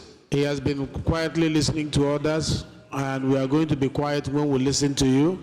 Let us listen to him in silence so that his minutes will count. Honorable Jaji, you are protected. Thank you, Mr. Speaker. Mr. Speaker, honorable colleagues, I commend the wonderful initiative of the leadership of this House, because there is no better time to speak to ourselves than now. Mr. Speaker, I want to go straight to the point, looking at the fact that I was one time Chairman, House Committee on National Security and Intelligence. I believe that I can share some views and opinion that I think it matters to our today's debate. Looking at the security operation, Mr. Speaker and honorable colleagues, we need to consider most of the intelligence information that are coming either to the military or to other security agencies that are at the field. We only have one-time information that is being passed to either military or security agencies. But today, if you have one-time information, you need an on-time assessment and analysis to disseminate the information where necessary. This can only be achieved if today we have a pigeon center that can disseminate, dissect, and analyze the information that can be sent to where necessary. However, Mr. Speaker, a lot of the previous speaker has spoken about the issue of kinetic or non-kinetic. Mr. Speaker, the issue of non-kinetic is very, very necessary considering the challenges today. The security situation is worse but not bad. It's something that we can still curtail and control and manage it. I so much believe in what we have as a country. I so much believe in the military and other security agencies, what they were doing. But however, Mr. Speaker, the security agencies, they need to review and amend the way and manner they are operating and managing this issue. Because this issue is not a conventional issue. It's not a conventional issue, and it must be dealt as such. So in doing so, if you could remember, somewhere around 2009, 2010, that is what we call predators or a faction. I don't want to say it the way it is precisely. Looking at this session, it's an open session, but some of the issues that relate or to do with the security need to be dealt and then to give information when necessary and where necessary to relate any information, more especially that some information can consider to be a classified one. But Mr. Speaker, part of what we're supposed to do is we as the members of the National Assembly, by this initiative, going by all the aggregate opinion from yesterday to the date, I think the Parliament need to constitute a smaller committee so that some of the members that they didn't even contribute, but they have something to say. And then there are so many things that we need to do, considering the fact that these issues, there must be root causes to such issue. And if you want to deal with these root causes of that issue, you have to come up with the robust information and to be holistic in a way that people know that really we are doing what we're supposed to do. Because whatever we are doing today, there must be policy and legislative recommendation at the end of the day so that we can guide the executive, that we can work together as a country so that we can triumph.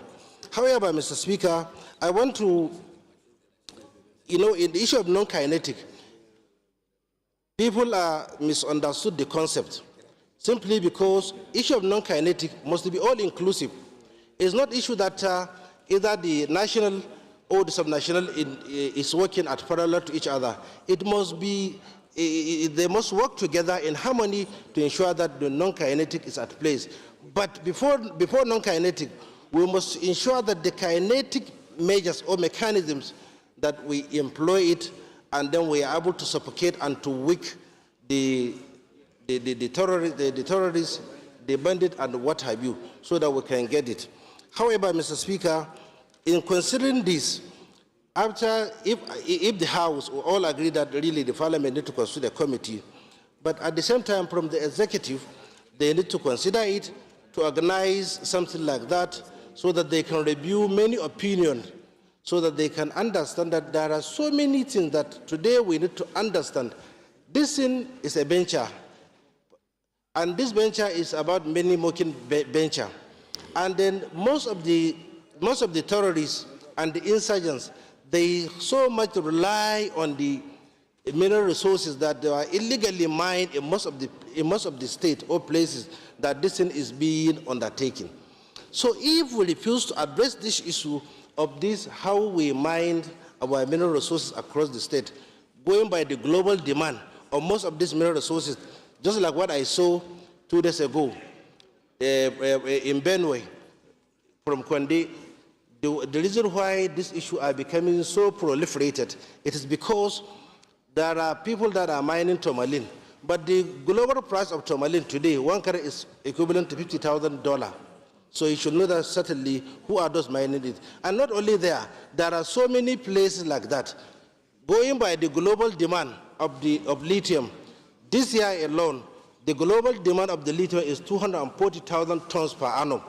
So look at, but all the countries that are producing or providing such resources today, ranging from Chile, America, Bangladesh, and others.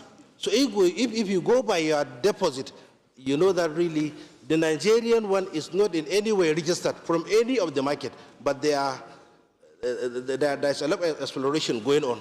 So these are some of the issues that I think we need to consider, and we need to be holistic and objective in our discussion, so that let's try to digress from the normal way of organizing such a debate, so that the members and other people will come and be blowing grammar like we are blowing trumpet. Let's be objective. Let's be realistic. This is very easy.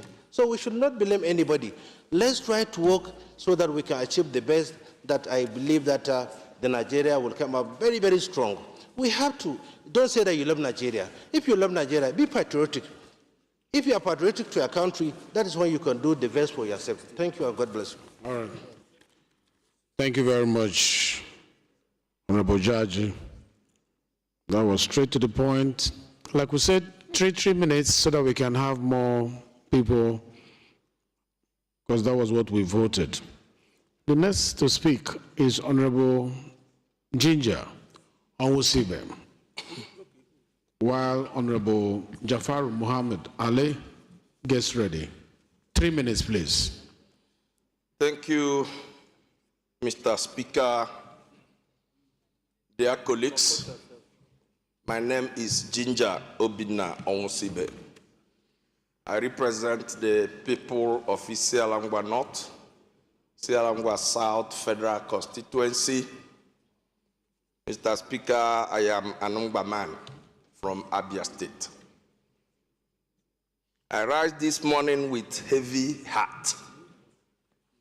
Our nation is bleeding once again. Our people are waking up daily in fears to displacement and to painful question, who will protect us? In the past weeks alone, the security landscape has collapsed in ways that no responsible legislature can ignore. Only days ago, over 200 school children and their teachers were abducted in Niger State. One of the largest school kidnappings in recent years.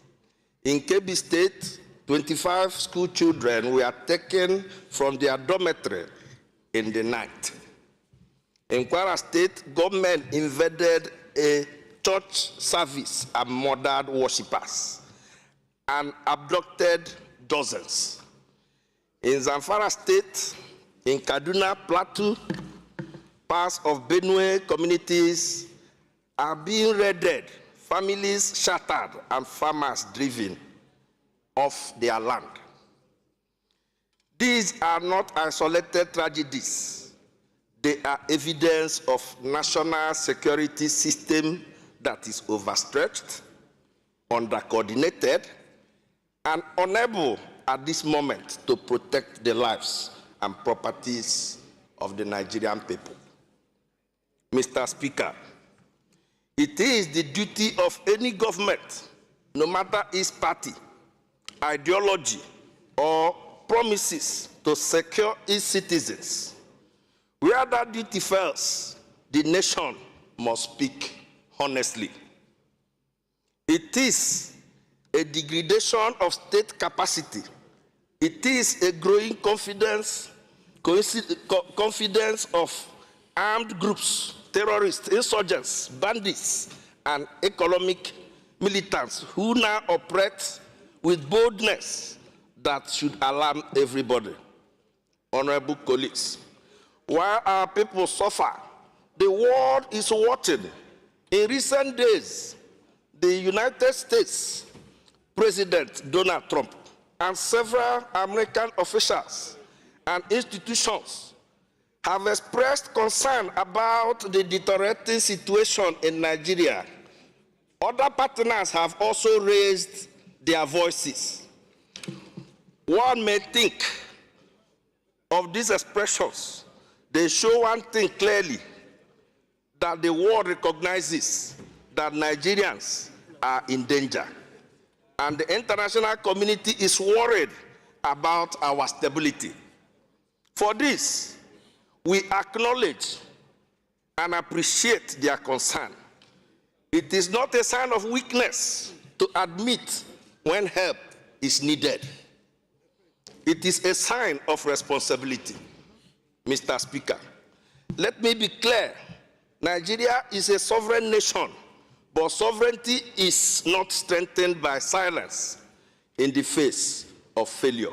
Sovereignty is strengthened when institutions rise, when parliament demands accountability, and when the nation chooses partnership that enhances capacity to protect our people.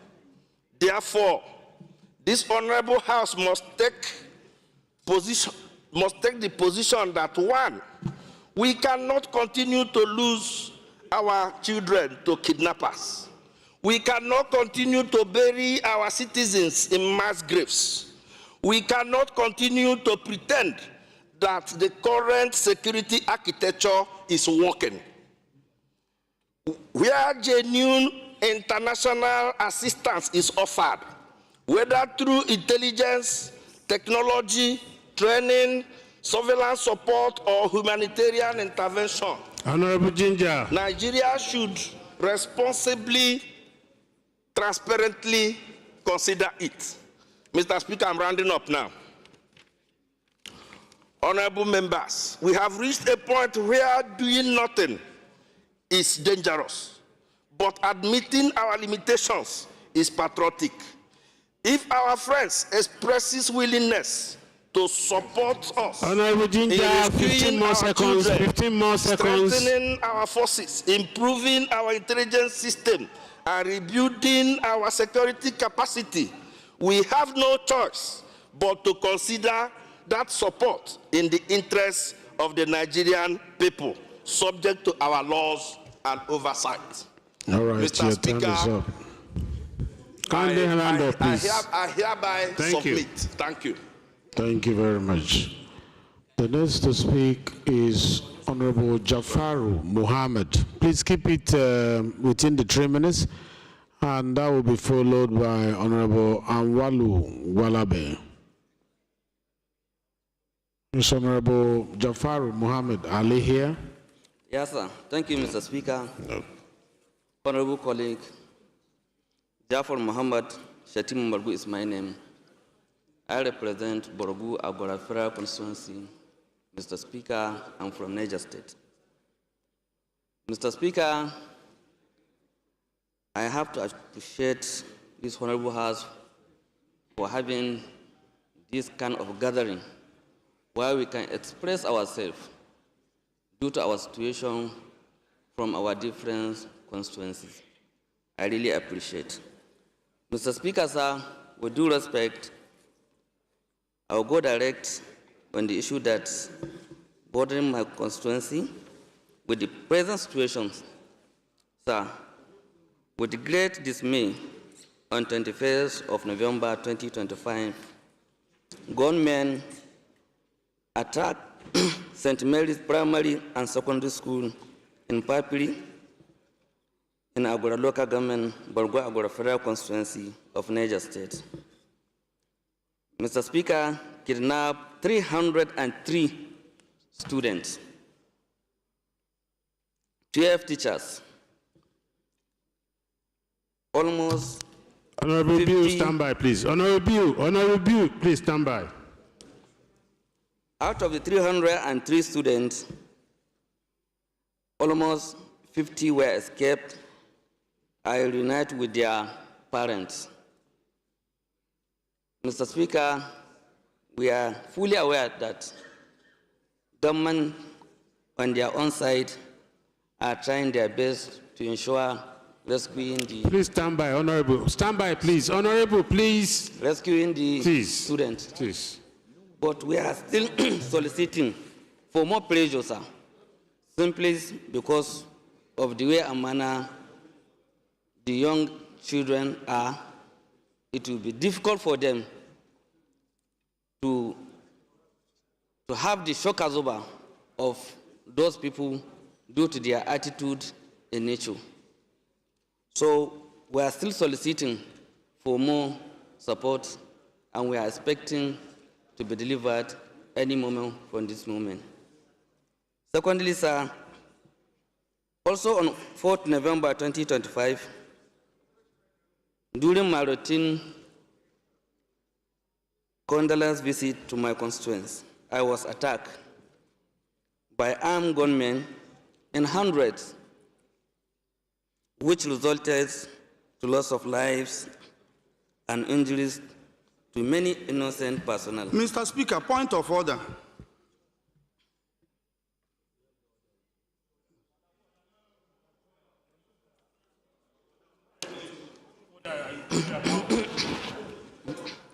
We have suspended our rules. We've suspended our rules, please. Should I continue, sir? Am I protected, sir?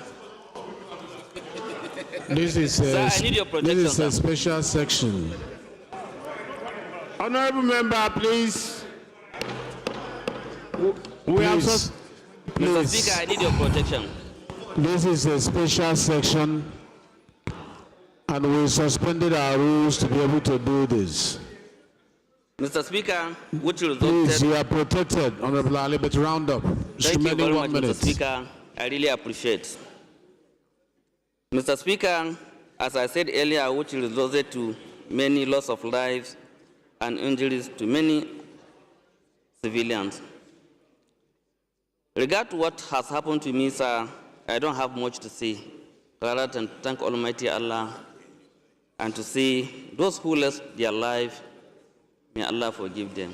Those that are still in the hospital, may Allah give them quick recovery. But, Mr. Speaker, I want to use this medium to show my appreciation to the Office of the National Security Advisor, NSA, Department of the State Security, DSS, and the Nigerian Army for their quick response and providing helicopter for evacuation process from where we are trapped during the attack.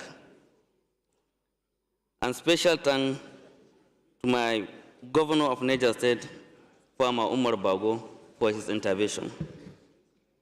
Mr. Speaker, as I'm talking to you, we have prominent people from my constituency are still under captivity. The former chairman Subeb, who is the chairman of World Development, and okay, please round up. Commissioner for INEC. Mr. Speaker, due to the time, I have many to say, but we have many issues in my constituency, and there is no way we can provide solution without having the situation that we are. So we are so sympathetic. We need to put order, please. Order, please. Mr. Speaker, the member is on standby, please. Order. We have the national park in my constituency, about 600,000 hectares, which was controlled then by the government, but now it is fully controlled by the government, 100%, including the one of the best hotel in the Olikam, where prominent people used to go for the holiday and what have you. And it is the bandit idea and controlling the place, and everyone know about it. So one of the measures that we need to take about is to mop up the national park. Government should provide. Honorable Ali, 30 more seconds, please. Okay, thank you, sir. We need government should provide enough and modern weapons to our army. With this kind of our situation, with our security operatives, they are still operating in an open van vehicles where their life was already in danger. So we need to provide modern technique so that everything will be possible. Okay, your time is up. Lastly, Mr. Speaker, I want to use this medium to have a reminder to our father, President Ahmed Bola Tinubu, not simply because he is the President of the Federal Republic of Nigeria, simply because he is the Jagaban of Borgu. He is one of our own. He is one that we love so much. We voted in. He won all the polling units in my constituency. Time out, please. Time out, please. Time out, please. To our father, late Halilu Danturu, his journey started from Borgu, and he is the Jagaban of Borgu. Simply means of Jagaban is commandant. It's enough. Sir is commandant. So please, he should remember that we are under he has a title in our kingdom as a Jagaban of Borgu. And it is the same forest that Bagudo, Shanga in Kebbi State, those bandits are going.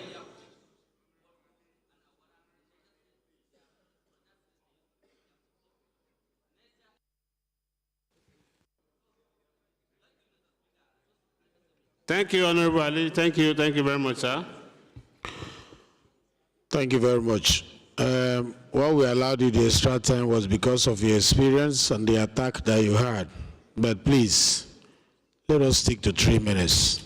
Let's be our brother's keeper. If you take more than 3 minutes, you shortchange the next person who wants to speak. And instead of giving us these background stories that all of us know, oh, they've kidnapped this number of people, that we know that.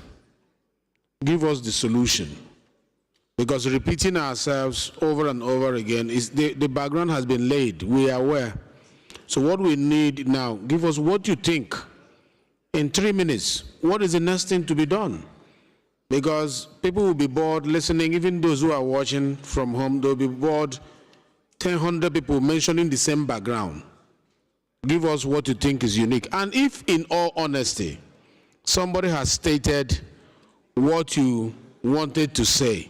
You can stand up and say, Mr. Speaker, the issue I wanted to raise have been raised by Jimmy Benson or have been raised by Honorable Ali. I wish to sit down. That is honor in parliamentary practice as well. Thank you very much. The next person to speak is Honorable Awalu Walabe. Okay, in his absence, the next person that will speak in place of Bello Kauje is Honorable MJ Rabiu Gaba. 3 minutes. Gaba Kamba. Thank you, Mr. Speaker. I'm Honorable Major Honorable Rabiu Ajilo, Garba get Kamba. ready. Honorable Chikuka for get ready. Honorable Hassan, Shehu Hassan, get ready. Thank you, Mr. Speaker, honorable colleagues. I'm Honorable Major Rabiu Garba Kamba, retired. I represent Arewa Dandi Federal Constituency from Kebbi State. Mr. Speaker, honorable colleagues, so much has been said since yesterday on insecurity generally in this country. I'm speaking from two of based on my experience, from two perspectives, being one, I represent Arewa Dandi Federal Constituency, Kebbi State, one of the areas being ravaged by Lakurawa terrorists in Kebbi State. And also I happen to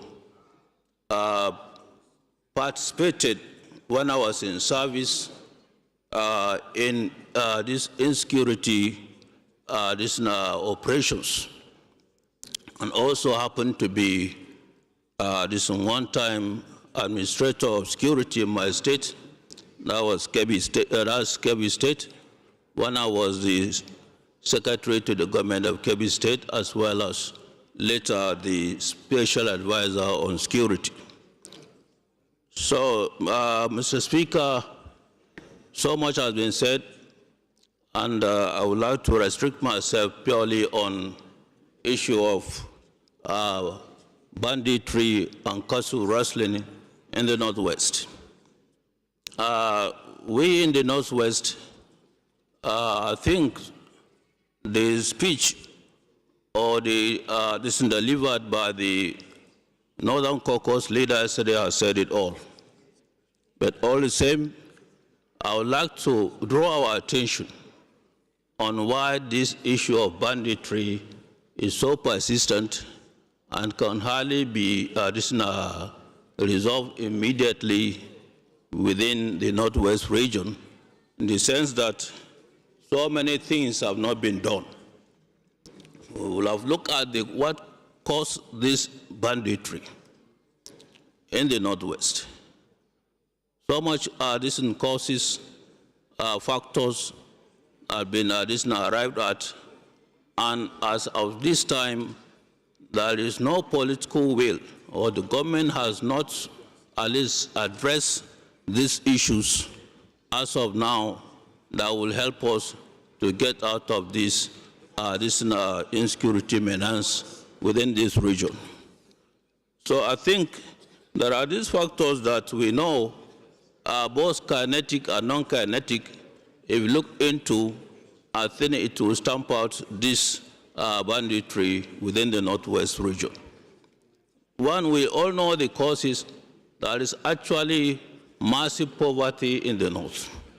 And two, there is poor educational development. These are the actual this bedrock of these occurrences of insurgency or banditry as of now. But we know there are other factors, particularly that affects even we politicians, which has not been addressed. You have 1 more minute. And there are also problems of poor management of our borders. I live within the border region. My constituency actually lies on the Niger-Benin border with Nigeria. And we found that these borders are so porous to the extent that there is continuous infiltration of small arms and light weapons daily, to the extent that we find ourselves with so much proliferation Major, of these 15 seconds more, please. arms within 15 this seconds country. more.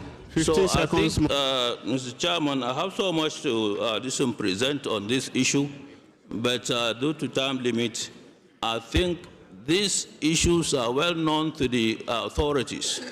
The governors know these problems, and even locations of these bandits. One of them has even confessed that he knows where these bandits are within his own state, but he is handicapped. So I think time up, please, sir. Time up, please, time up.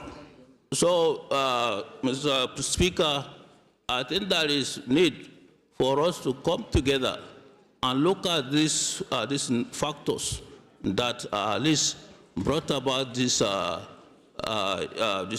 banditry within Northwest, so that we face them and solve them and see how we can at least come out with out of these problems within the nearest possible time. Thank you, Mr. Speaker. I also thank Mr. President, President Bola Tinubu, my governor, the governor of Kebbi State. Thank you, sir. Thank you, sir. Thank you, sir.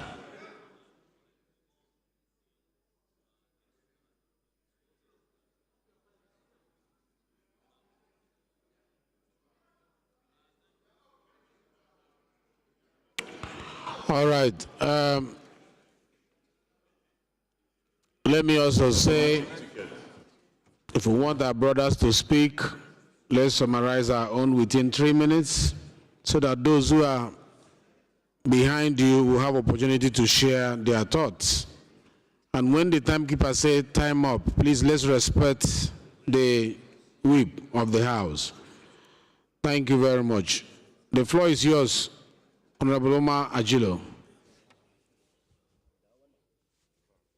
We are stopping at 3:38. It is now 1:38. It's now 1:35. Thank you very much, Mr. Speaker.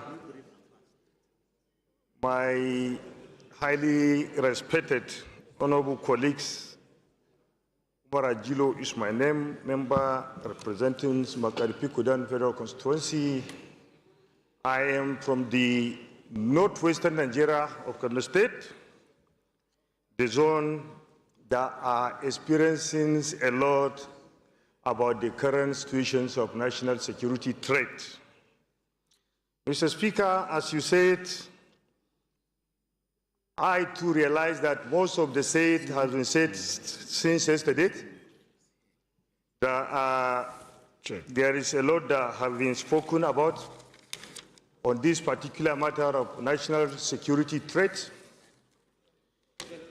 It's left for the executives maybe to understand the current situations because of the taking a serious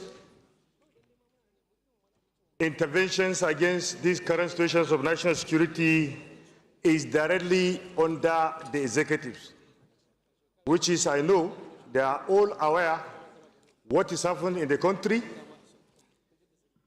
And what is happening yesterday in Kebbi State, those girls that have been kidnapped, what we heard, they have been released. Some Nigerians have agreed, some Nigerians have disagreed. So it's very important for the executives to know that Nigerian people are watching them. It is very important to take the life of Nigerians very serious. Mr. Speaker, there is a root of causing these insecurity issues, which is we have to confront it.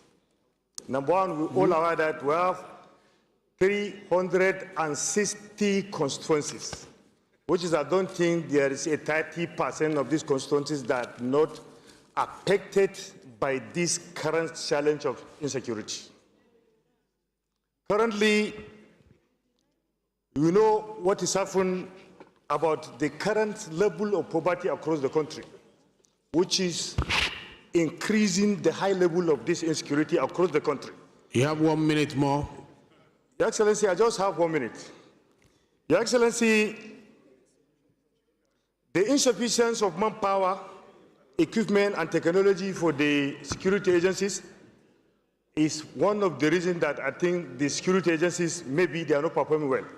But in this current situation, current budget of this year, Nigerians know that, we pass a multi-billions of naira for the national security budget. Where is the money? We have to know what are they doing with the money. Honorable, this money, Honorable Gilo, 30 seconds, Your please. Excellency, Your Excellency, it's very important for us as the legislators to prioritize the security reforms, number one. Secondly, to strengthening the oversight on the security expenditure across the security agencies, number two.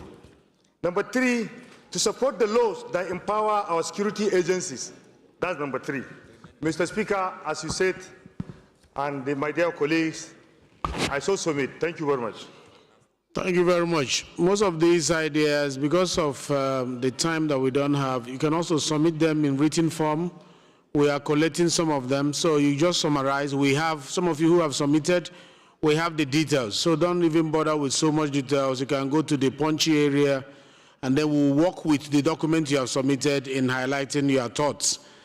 Thank you very much. The next to speak is Honorable Chike Okafor, and I want Honorable Hassan Shehu to get ready, and also Honorable Boyega Isiaka to get ready. 3 minutes, please.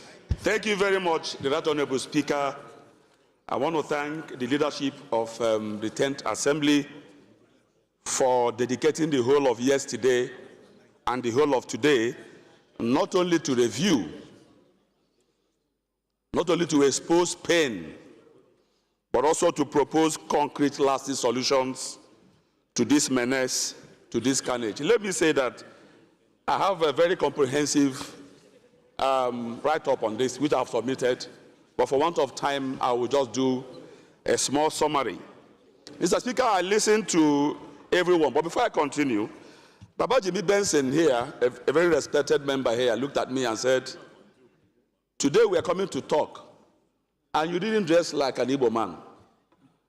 He said to me, and he commended me, and I said to him, this is not the day to speak as an Igbo man, speak as a Christian, or speak as a Muslim, or speak as a traditional religious practitioner. These 2 days, we should speak like Nigerians.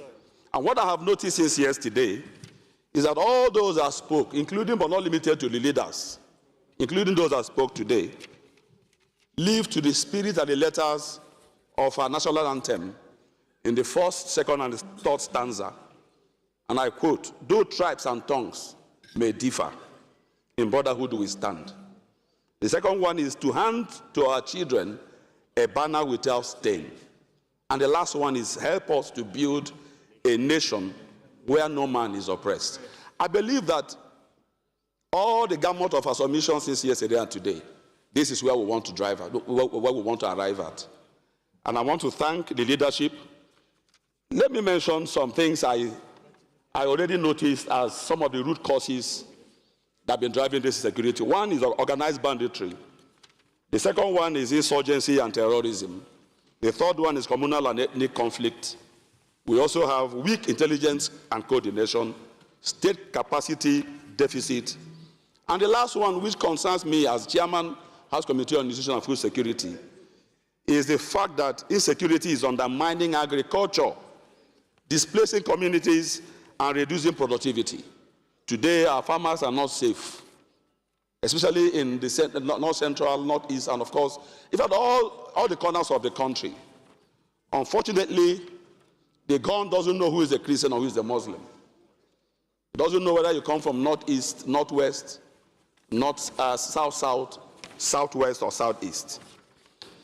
We have spoken, we have addressed, we have also pointed out some of the cases. But I dare say that those cases of tragedies, they are not isolated. These are very systemic security failures, threatening national cohesion, threatening economic development, and citizens' confidence in the state. Finally, Mr. Speaker, I want to appeal that may we not spend yesterday and today, and possibly at the rate we are going, you may even continue this conversation tomorrow. Let these 2-3 days not be a mere exercise in rhetoric. Let us commit to measurable reforms. Let us commit to sustained oversight. Let us commit to interfaith solidarity. The lives lost, the families displaced, the churches and mosques that are burned, these are not abstractions, but these are real wounds on our national body. We can and we must do better. As representatives, I'm a Christian. We have Muslims here. But let us speak like Nigerians. Let us think like Nigerians. Let us act like Nigerians. We owe it to our people to build a security architecture that protects everyone, that treats grievances with justice, that upholds the dignity of every Nigerian, irrespective of tribe or tongue. Mr. Speaker, let me donate the remaining time to you. Thank you, and God bless us. Thank you. Though tribe and tongue may differ, in brotherhood we stand. May we not hand over the flag that is stained to the next generation. Key objectives, national objectives found in our national anthem. The floor is now yours, Honorable Hassan. Honorable Hassan, in his absence, Honorable Hassan, 3 minutes. Thank you, Mr. Speaker. You are stopping at 1:47. My name is Honorable Hassan Sheikh Hussein. I represent the good people of Nasarawa Federal Constituency and a proud member of Konkosia Extraction. I'm from Kano State. Thank you for the opportunity to contribute to this important official national discourse. Mr. Speaker, before I proceed, permit me to thank you and the leadership for deeming it fit to dedicate a whole day to deliberate matters of insecurity in our dear country. As rightly noted by the earlier contributors, we are today at a complex security crossroads marked by terrorism in Northeast, banditry and kidnappings across the Northwest and North Central, separatist tension in the Southeast, resource link conflict in the South-South, and the rising urban crime nationwide. These are not isolated crises. They are an indication of national security ecosystem under severe strain, where threats are increasingly networked, transnational, and technology-enabled. In light of the above, Mr. Speaker, I suggest our response must shift from episodic reaction to strategic readiness that must include: 1, the need to further strengthen intelligence fusion and cooperation among security agencies. This will enable interoperability and timely threat reduction. 2, pursue a deliberate modernization of our security operations through technology. We need to pursue and ensure real-time drone surveillance for border and forested areas and deployment of AI-driven crime mapping tools. Promptly address the lingering security economy challenges, especially the rising poverty, youth unemployment, and weak local governance that have continued to fuel recruitment into violent groups. We need to step up oversight and accountability to defense spending by insisting on transparency in procurement processes, measurable performance indicators, and strict adherence to the Appropriation Act by all security areas. We need to strengthen our community-based security architecture by leveraging on community policing, vigilante services, and traditional institutions. There is a need to approve the recruitment of more hands into the Army, Navy, and Air Force. In fact, our Constitution needs to be amended to allow for self-policing as the idea of leaving matters of policing in the hands of the federal government has made security matters Would you very respect unlikely time for the up, central please? government to Honorable handle. Hassan, time up. Lastly, for the lack of time, Mr. Speaker, permit me to say the time has come for us to tell ourselves the gospel truth. If engaging war merchants, mercenaries can bring an end to this rising madness, let us face this squarely and be done with it. A stitch in time, they say, saves 9. Mr. Speaker, my honorable colleagues, thank you for this opportunity. Thank you, my brother. Thanks a lot for your submission. The next to speak is Honorable Boyega Isiaka, and he'll be followed by Honorable Mark Chidi Obetha. Thank you very much, Mr. Speaker. My name is Boyega Isiaka, and I represent Yewa North, Imekwa from Federal Constituency of Ogun State. A lot has been said, and let me just say that I just want to touch or expound just the area of cross-border criminality that has also been mentioned by some of my colleagues here, particularly Honorable Sada Soli, who said that we have to look at Honorable the solution. Bamidele Salam, I hope you are not going out. You are in the next batch. You know, generally, Nigeria has about 4,000 kilometers of land borders. I grew up and I represent one of those communities. So I know certainly that infrastructure and economic opportunities in those areas are practically not existing.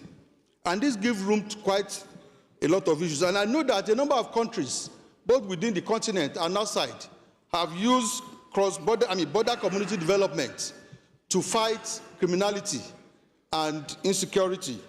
And that is why I want to suggest as follows.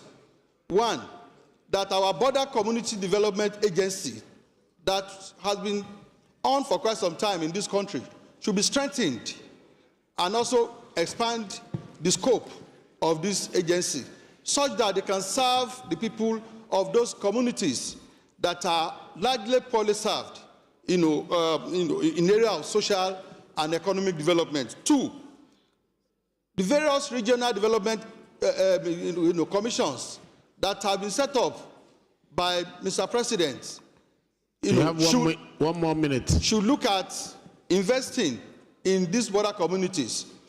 The national and subnational governments are already looking at the center. Those areas are underserved. Those areas need to be looked at. And I think these regional commissions should add that as one of their priorities. These are just the two areas I want to add. Thank you very much, Mr. Speaker. Thank you very much for keeping to time. Very impressive. The floor is now yours, Honorable Mark Obetha, while Honorable Ahmed Mauniru gets ready, followed by Honorable Dasuki Abdul Salam. Thank you, Mr. Speaker. My name is Honorable Mark Chidi Obetha, the member representing Unsuka, Igbeze South Federal Constituency.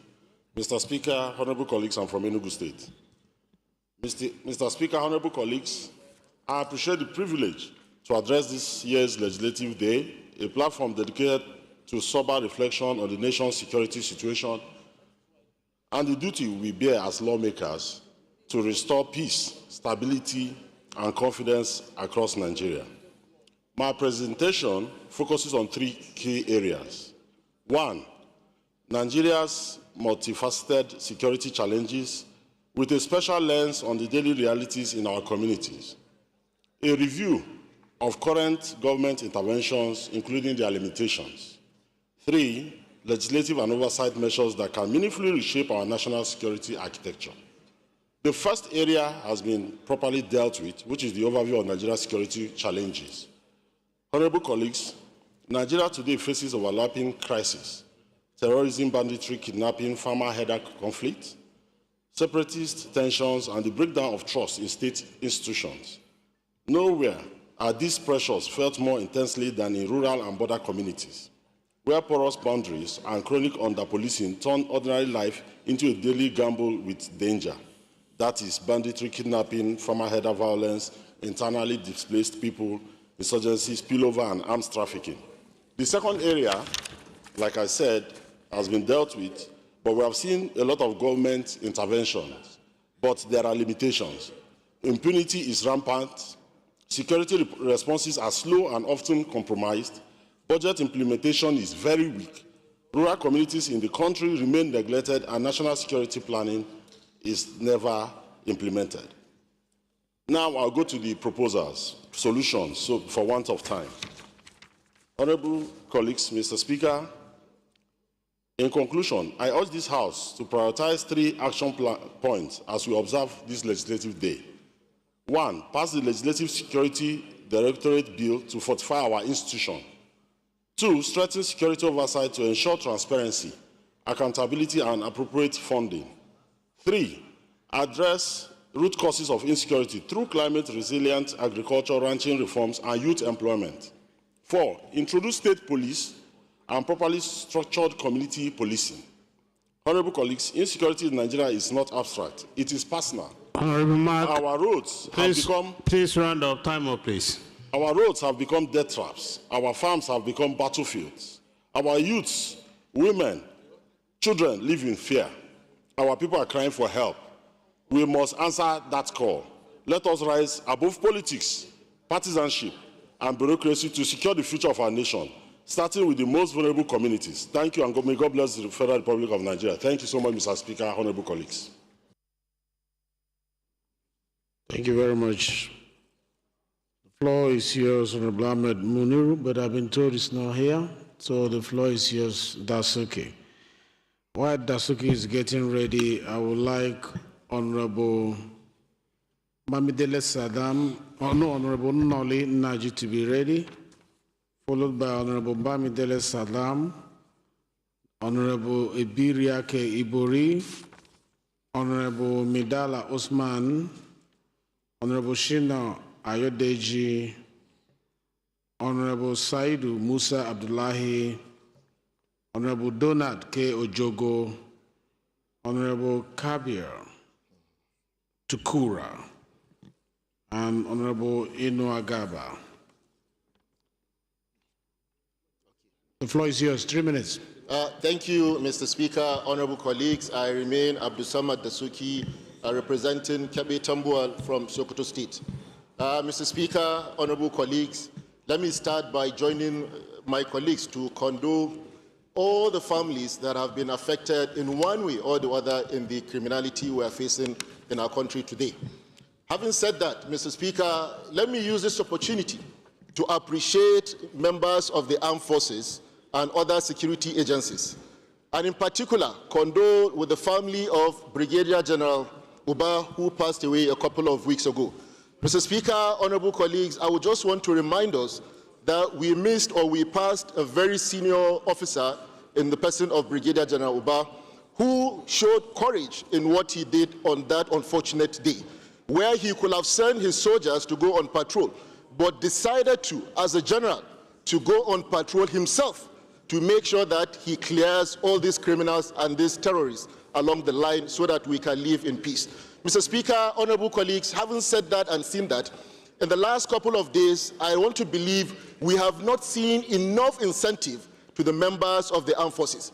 Mr. Speaker, honorable colleagues, I think one of the things that we need to work on here is the incentive for members of the armed forces and other security agencies. As of today, what is the morale?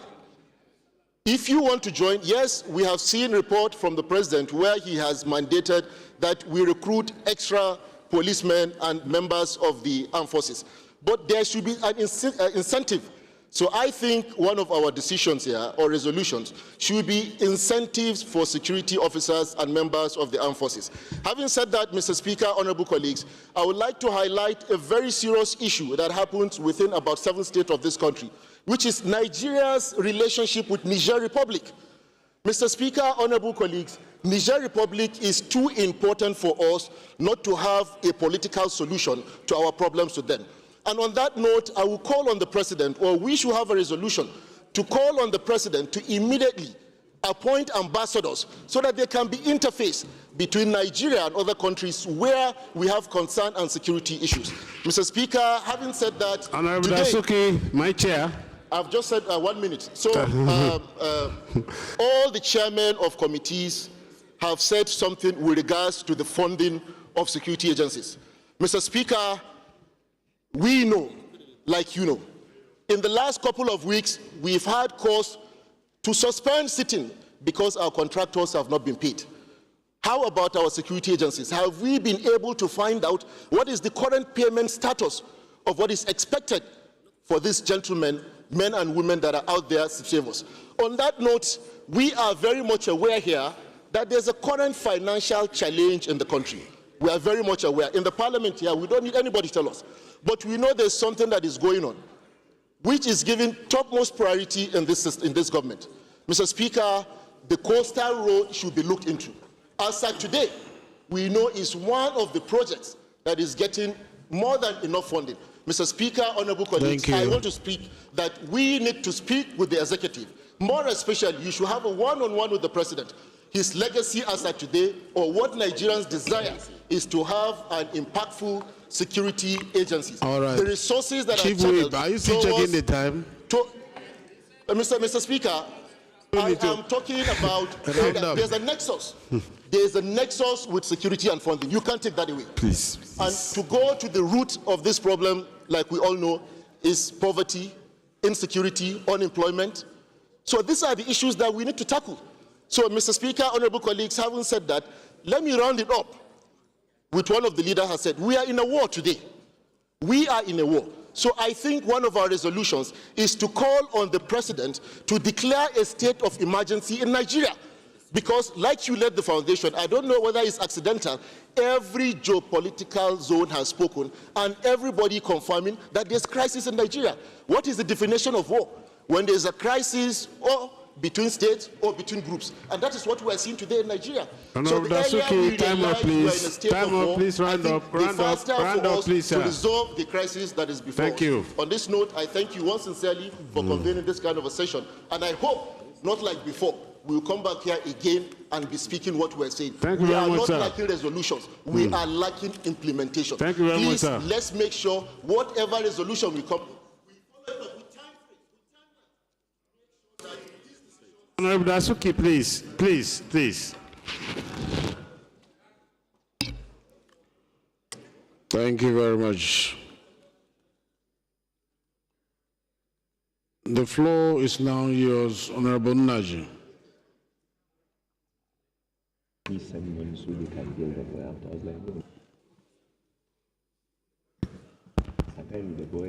Mr. Speaker, distinguished colleagues, Nolimun Naji is my name. I represent in Kano East West Federal Constituency. I'm from Enugu State.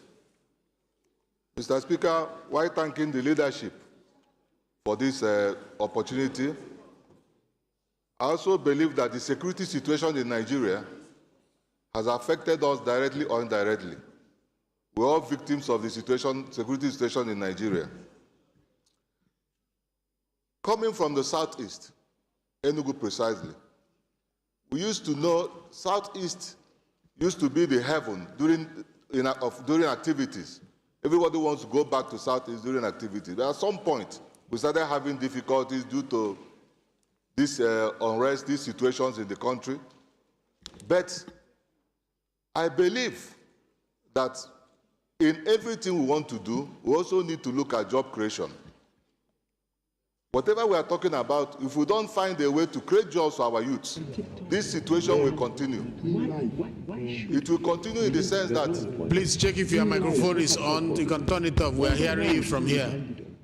Check if your microphone is on, please. So, Mr. Speaker, I'm talking about job creation. If we don't do something about creation of jobs for our youths, we will not find the end of this problem we are in, because an idle mind is the devil's workshop. We need to get the federal government to do something about, most importantly, power generation. Because without power generation, there can never be any, the government cannot function. With power generation, you create jobs. Our industry will be functioning. There will be a lot of activities in the country. And once those activities are on, there will be reduction in crime. But what we are talking about is how do we reduce crime? Because if we reduce crime, these security situations will reduce. Honorable GNI, Honorable Balogun, please disband that conference, please. So, Mr. Speaker, I believe that what we should focus on more is to find a way on how to get the federal government to see how to create jobs in the country. That's very, very important. And secondly, sir, all our infrastructures are not, the government should do something about all the infrastructures in Nigeria, the basic infrastructures. Any country that doesn't have basic infrastructure can never move forward.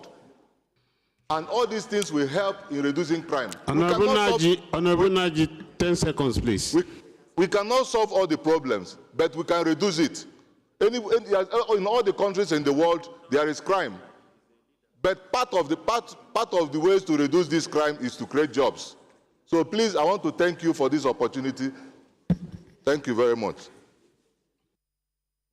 All right, thank you very much. We'll be hearing the voice of our honorable members, especially the male folks. It's good to also hear from the voice of the female folks. So it's Honorable Birake Ibori in the House. The floor is yours. Please make it 3 minutes as well. Thank you, Mr. Speaker, my leaders, and my very distinguished colleagues. I am Honorable Eriatake Ibori Swenu, member representing the great people of Ethiop East, Ethiop West Federal Constituency. Mr. Speaker, thank you for giving me the honor to lend my voice to this very important issue. Mr. Speaker, once upon a time, I could drive from Abuja to Ogara, my constituency, my village, without being afraid, without security vehicles or security men protecting me. Once upon a time, my people could go to Otefe, my paternal village, to farm cassava, enabled to feed their families. Mr. Speaker, today, this is no longer the reality.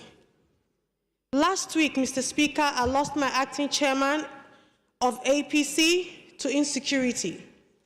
4 weeks ago, my leader was kidnapped, and from the information gathered, he was being picked up by people from my constituency and sold to the kidnappers.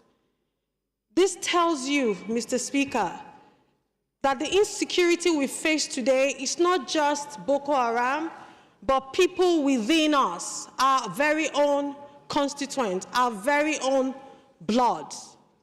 Mr. Speaker, the boogeyman insecurity has visited each and every one of us in this chamber. No one has been spared in the country, Mr. Speaker. Today, Mr. Speaker, what I want to say and contribute is the time for cosmetic approach is over. The time for political approach to insecurity in Nigeria cannot secure and stop the insecurity we face today. We must be non-partisan in our strategies, Mr. Speaker. What we need to do today is look inwards, be sincere to ourselves, and we need to think about intelligent-driven actions and full implementation, not rhetorics, Mr. Speaker. Oversight from this honorable House is very vital to ensure transparency, accountability, and full implementation of all security measures. Without legislative oversight, even the best of policies, Mr. Speaker, will fail or be compromised. Mr. Speaker, I fully agree with all the submissions made today by all our distinguished colleagues. And in the last 2 days of this debate, I want to thank all our members, Honorable Speaker, for everything 15 seconds, they have contributed 15 seconds, to this please. very important 15 seconds. debate. Mr. Speaker, Nigerians are looking on to us. We are first Nigerians before we are who we are. I really want to thank this honorable House for the opportunity to contribute today. Thank you. Thank you very much. The floor now is for Honorable Bamidele Salam to speak to us. Thank you, Mr. Speaker. Bamidele Salam, at the north, at the south, Egbedore Jigbofera constituency of Osun State. Mr. Speaker, I rise to first of all adopt the submissions of my honorable colleagues who spoke earlier, most especially the very profound submissions of the minority leader, the very incisive submission of your good self, the Honorable Deputy Speaker, and the submissions of the Right Honorable Idris Wase. I adopt all those submissions wholeheartedly as mine. The only addition, Mr. Speaker, I want to make is to just draw a very quick analogy from a story in one of the holy books about two children whose father called and sent on an errand.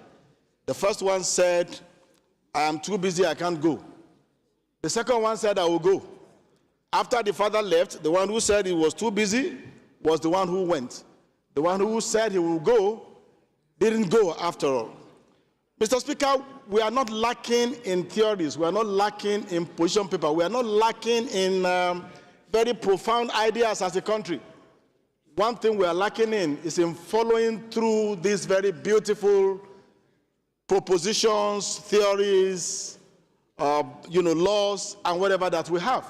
And it is in that area that I will want to appeal very strongly that all that we have postulated here and that will still be postulated should not go the way of the previous ones. And I want to appeal especially to the President of Nigeria, who is the President and the Commander-in-Chief, to please exercise more willpower in combating this problem of insecurity in Nigeria. Because if we do not, there is a threat not only to the country, there is a threat also to the institution that we all represent. Number two, Mr. Speaker, before I sit down, is for me to also draw attention to a potential problem. Every reasonable country in the world looks at the present and makes a forecast to the future.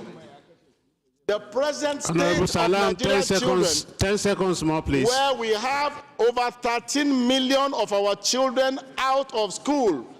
In all major junctions in Abuja today, you see Almajiri children with boats. They are everywhere all over the country. That is the problem of tomorrow. That is the problem of 7 and 10 years to come. Time up, please. Under whatever name it is called, we must rise to solve this problem and get our children back to school so that we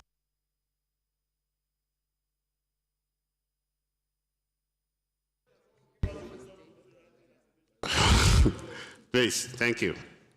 Thank you very much. The next one to speak is Honorable Medala Osman. Is Honorable Shino in the house? Is Honorable Shino here? Wait, after Medala. Mr. Speaker, sir, honorable colleagues. And then after Shino, we'll be giving the space to Gaza. Mr. Speaker, honorable colleagues, my name is Honorable Dr. Medala Usman Balami.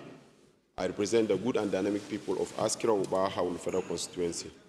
Mr. Speaker, thank you for this opportunity to add my voice and contribute also for the deteriorating security situations that have been affecting our nation. Mr. Speaker, please permit me to highlight some of the problems that have been affecting directly my constituency. On the 9th of November 2025, I received an SOS message from a friend and a young person, Allen Manassa, calling for a rescue of his mother. The mother was adopted along Biu-Burate Road with other passengers while coming from Maiduguri to our constituency. Mr. Speaker, more recently, on Saturday, 13 girls were adopted in Huyum, who were recently settled in Musa Ward of Askira Uba local government. These 13 girls were innocent girls. They were just harvesting their farm produce, simply trying to feed their family and sustain their communities. Their adoption is a tragedy that have weighed heavily on their families and my constituency, and indeed their entire nation. Mr. Speaker, the adoptions of girls have also happened in Kebbi State have happened in Niger State. And if you check across, you will find out that there are some communities, most especially in the Northeast, that some of the adoptions are not reported or are not captured by the newspaper. This signals that we are passing through a very difficult time. And so in a difficult time like this, we required a very different and unique tactics to be able to handle this situation. Mr. Speaker, at the risk of repeating what we all know, I want to say that Section 14, Section 14, 2B of the 1999 Constitution as amended, stated clearly that the security and welfare of the people should be the primary purpose of governance. This is a binding obligation, yet today, insecurity, killing, kidnapping, displacement continue to challenge this foundational responsibility of Nigerian state. Mr. Speaker, the current trend is deeply concerning. Only a few days ago, the nation woke up to a decision by some state governors to close down schools due to insecurity. This development, though understandable as a protective measures, 10 seconds more, please. Honorable member, please. Send a troubling message, one that appears as if we are concealing space to criminals, elements who terrorize our state. Likewise, the increasing reliance on negotiation with bandits and criminal groups, often without a clear legal strategic framework, risks embodying the actors and projecting our nation as helpless before those who have been violating our sovereignty. Nigeria cannot afford Time up, please, sir. Please, let me make the few suggestions.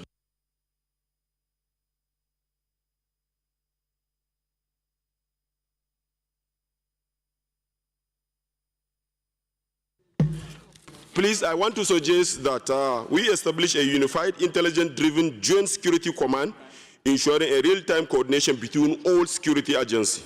2, activate a 90-day national security emergency framework with a clear benchmark and deliverables, and hold each commander responsible. Strengthen community-based security structures, including vigilante groups, hunters, and ensure proper training and oversight. Deploy modern surveillance technology, including drones, to be sure that we are doing things differently from what we have been doing. Mr. Speaker, I so submit. Thank you. Thank you. Please, when the floor is given to you, shoot straight to the point so that you manage your time well within that 3 minutes. The floor is yours, Honorable Shino. Please, straight to the point, not what others have said. We don't want repetitions. Thank you, Mr. Speaker. I would like to let the whole country know about one thing. My name is Shina Oyedeji from Isain Tesuaju Kajola Wajowa Federal Constituency. In theory, there's something they call premature loading. In premature loading, it allows failure to exist while creating the illusion of implementing development policies. It improves a robust technique of failure by providing seemingly attractive options that nonetheless allow failure to continue. On this note, I would say that over years, we've done so many things, but we seem not to be getting them right. Honorable Wase says something about how a lot of funny people are recruited into military, police, and stuff. Because something is missing in this country. There's no background check. It's an institutions. So what it means is that most of our institutions in this country are very, very weak. Until we strengthen our institutions, we might still not get many of all these things right. If we get it right, there's no way we can have funny people being recruited into sensitive organizations like military and police. And 2, I want to say that we can improve better and have a better future if we have a better curriculum in education. It's not enough for us to have big universities if our curriculum are lacking in what that matters, that can give us a strong institutions. And we know that good governance from local government to federal level matters a lot. Today, we cannot deny ourselves by saying this happened in Nigeria. Thank you very much. I don't want to waste your time. That was good. That was good. Straight to the point. That was good. Thank you very much. So the next person to speak is Honorable Gaza. Please keep it as simple as your colleague just did now. Thank While you. Honorable Ojogo gets ready, Honorable Bashir should also get ready. Inoa Gaba get ready. Thank you, Honorable Mr. Kelechi Nwogo Speaker. get ready. Gaza Jonathan Gbefi, Karukefi Kokona Local Government, Karukefi Kokona Federal Constituency, Nasarawa State. I wish to start with a Honorable quote Hart, get ready. from the Bible, which is Genesis 4 verses 10, which reads, "And he said, God speaking, what hast thou done? The voice of thy brother's blood cried unto me from the ground." Today, the House, by God's special grace, Shagaya and youth chairman, is get ready. responding to the cry of the blood of innocent people, our brothers and sisters that have been shed in this land, Nigeria. Mr. Speaker, I would want to just quickly conceptualize, in my opinion, what the security situation is in this country. It is not the same in various geopolitical zones.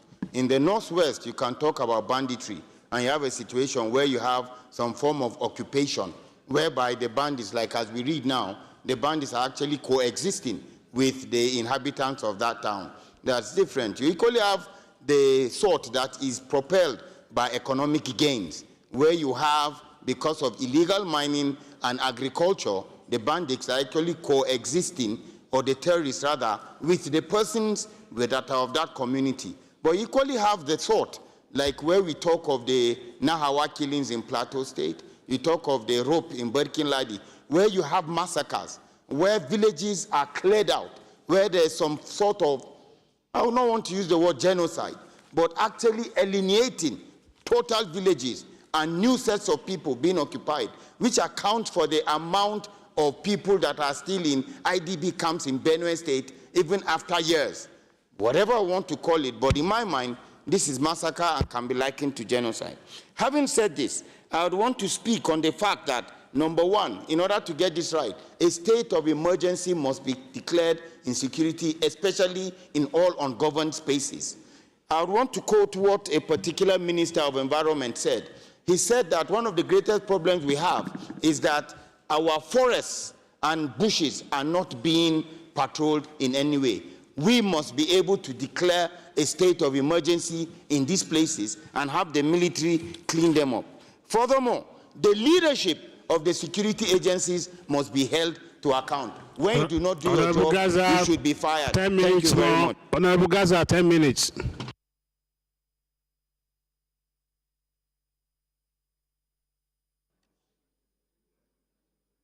Thank you very much.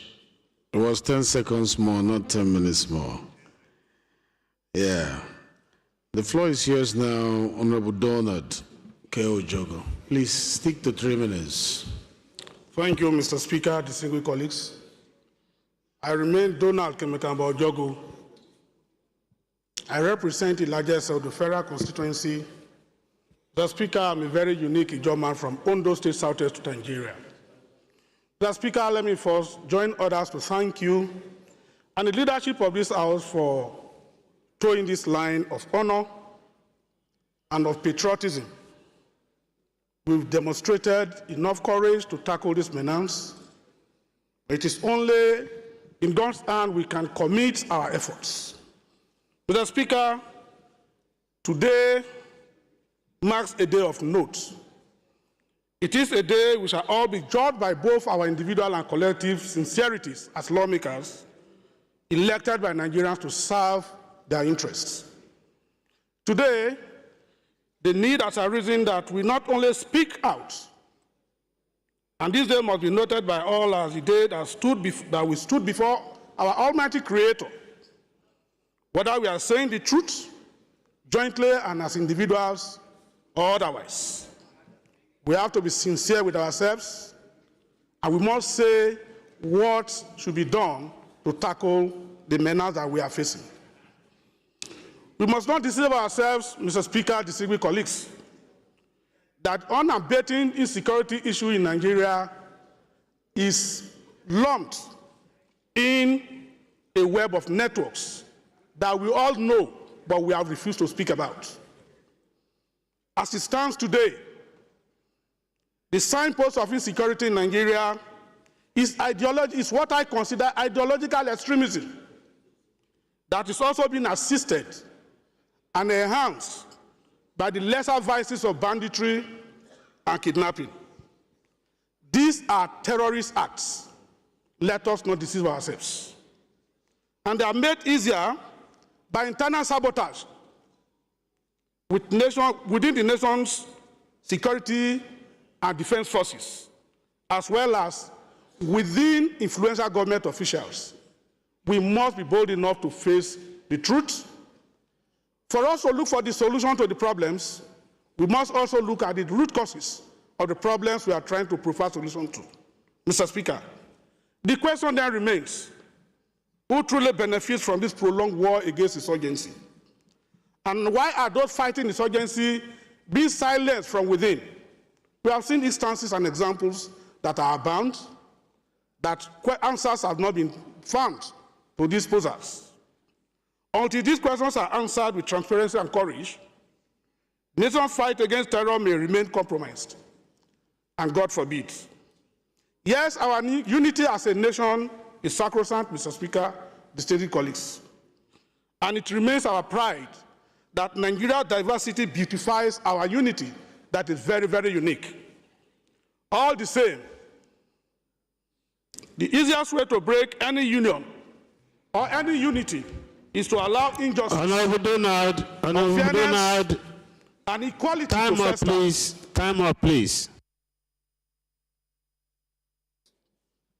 Mr. Speaker and distinguished colleagues, let us be mindful of the way we enforce our federalism.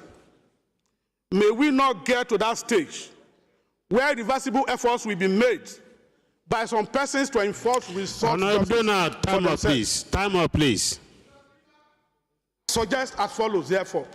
Time up, please. One, I adopt what others have suggested that we must decentralize the Nigerian police, particularly some security aspects.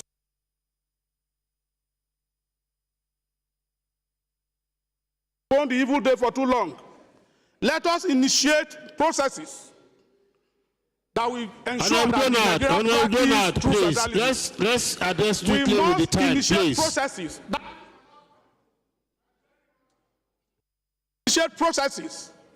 that will enhance true federalism in Nigeria, where some persons, individuals own mineral sites to themselves, where others, with their wealth, Mr. is Speaker, meant please for the nation as a protect the whole. House, please. Our patriotism as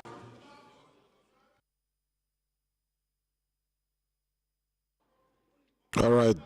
Thank you. Speaker.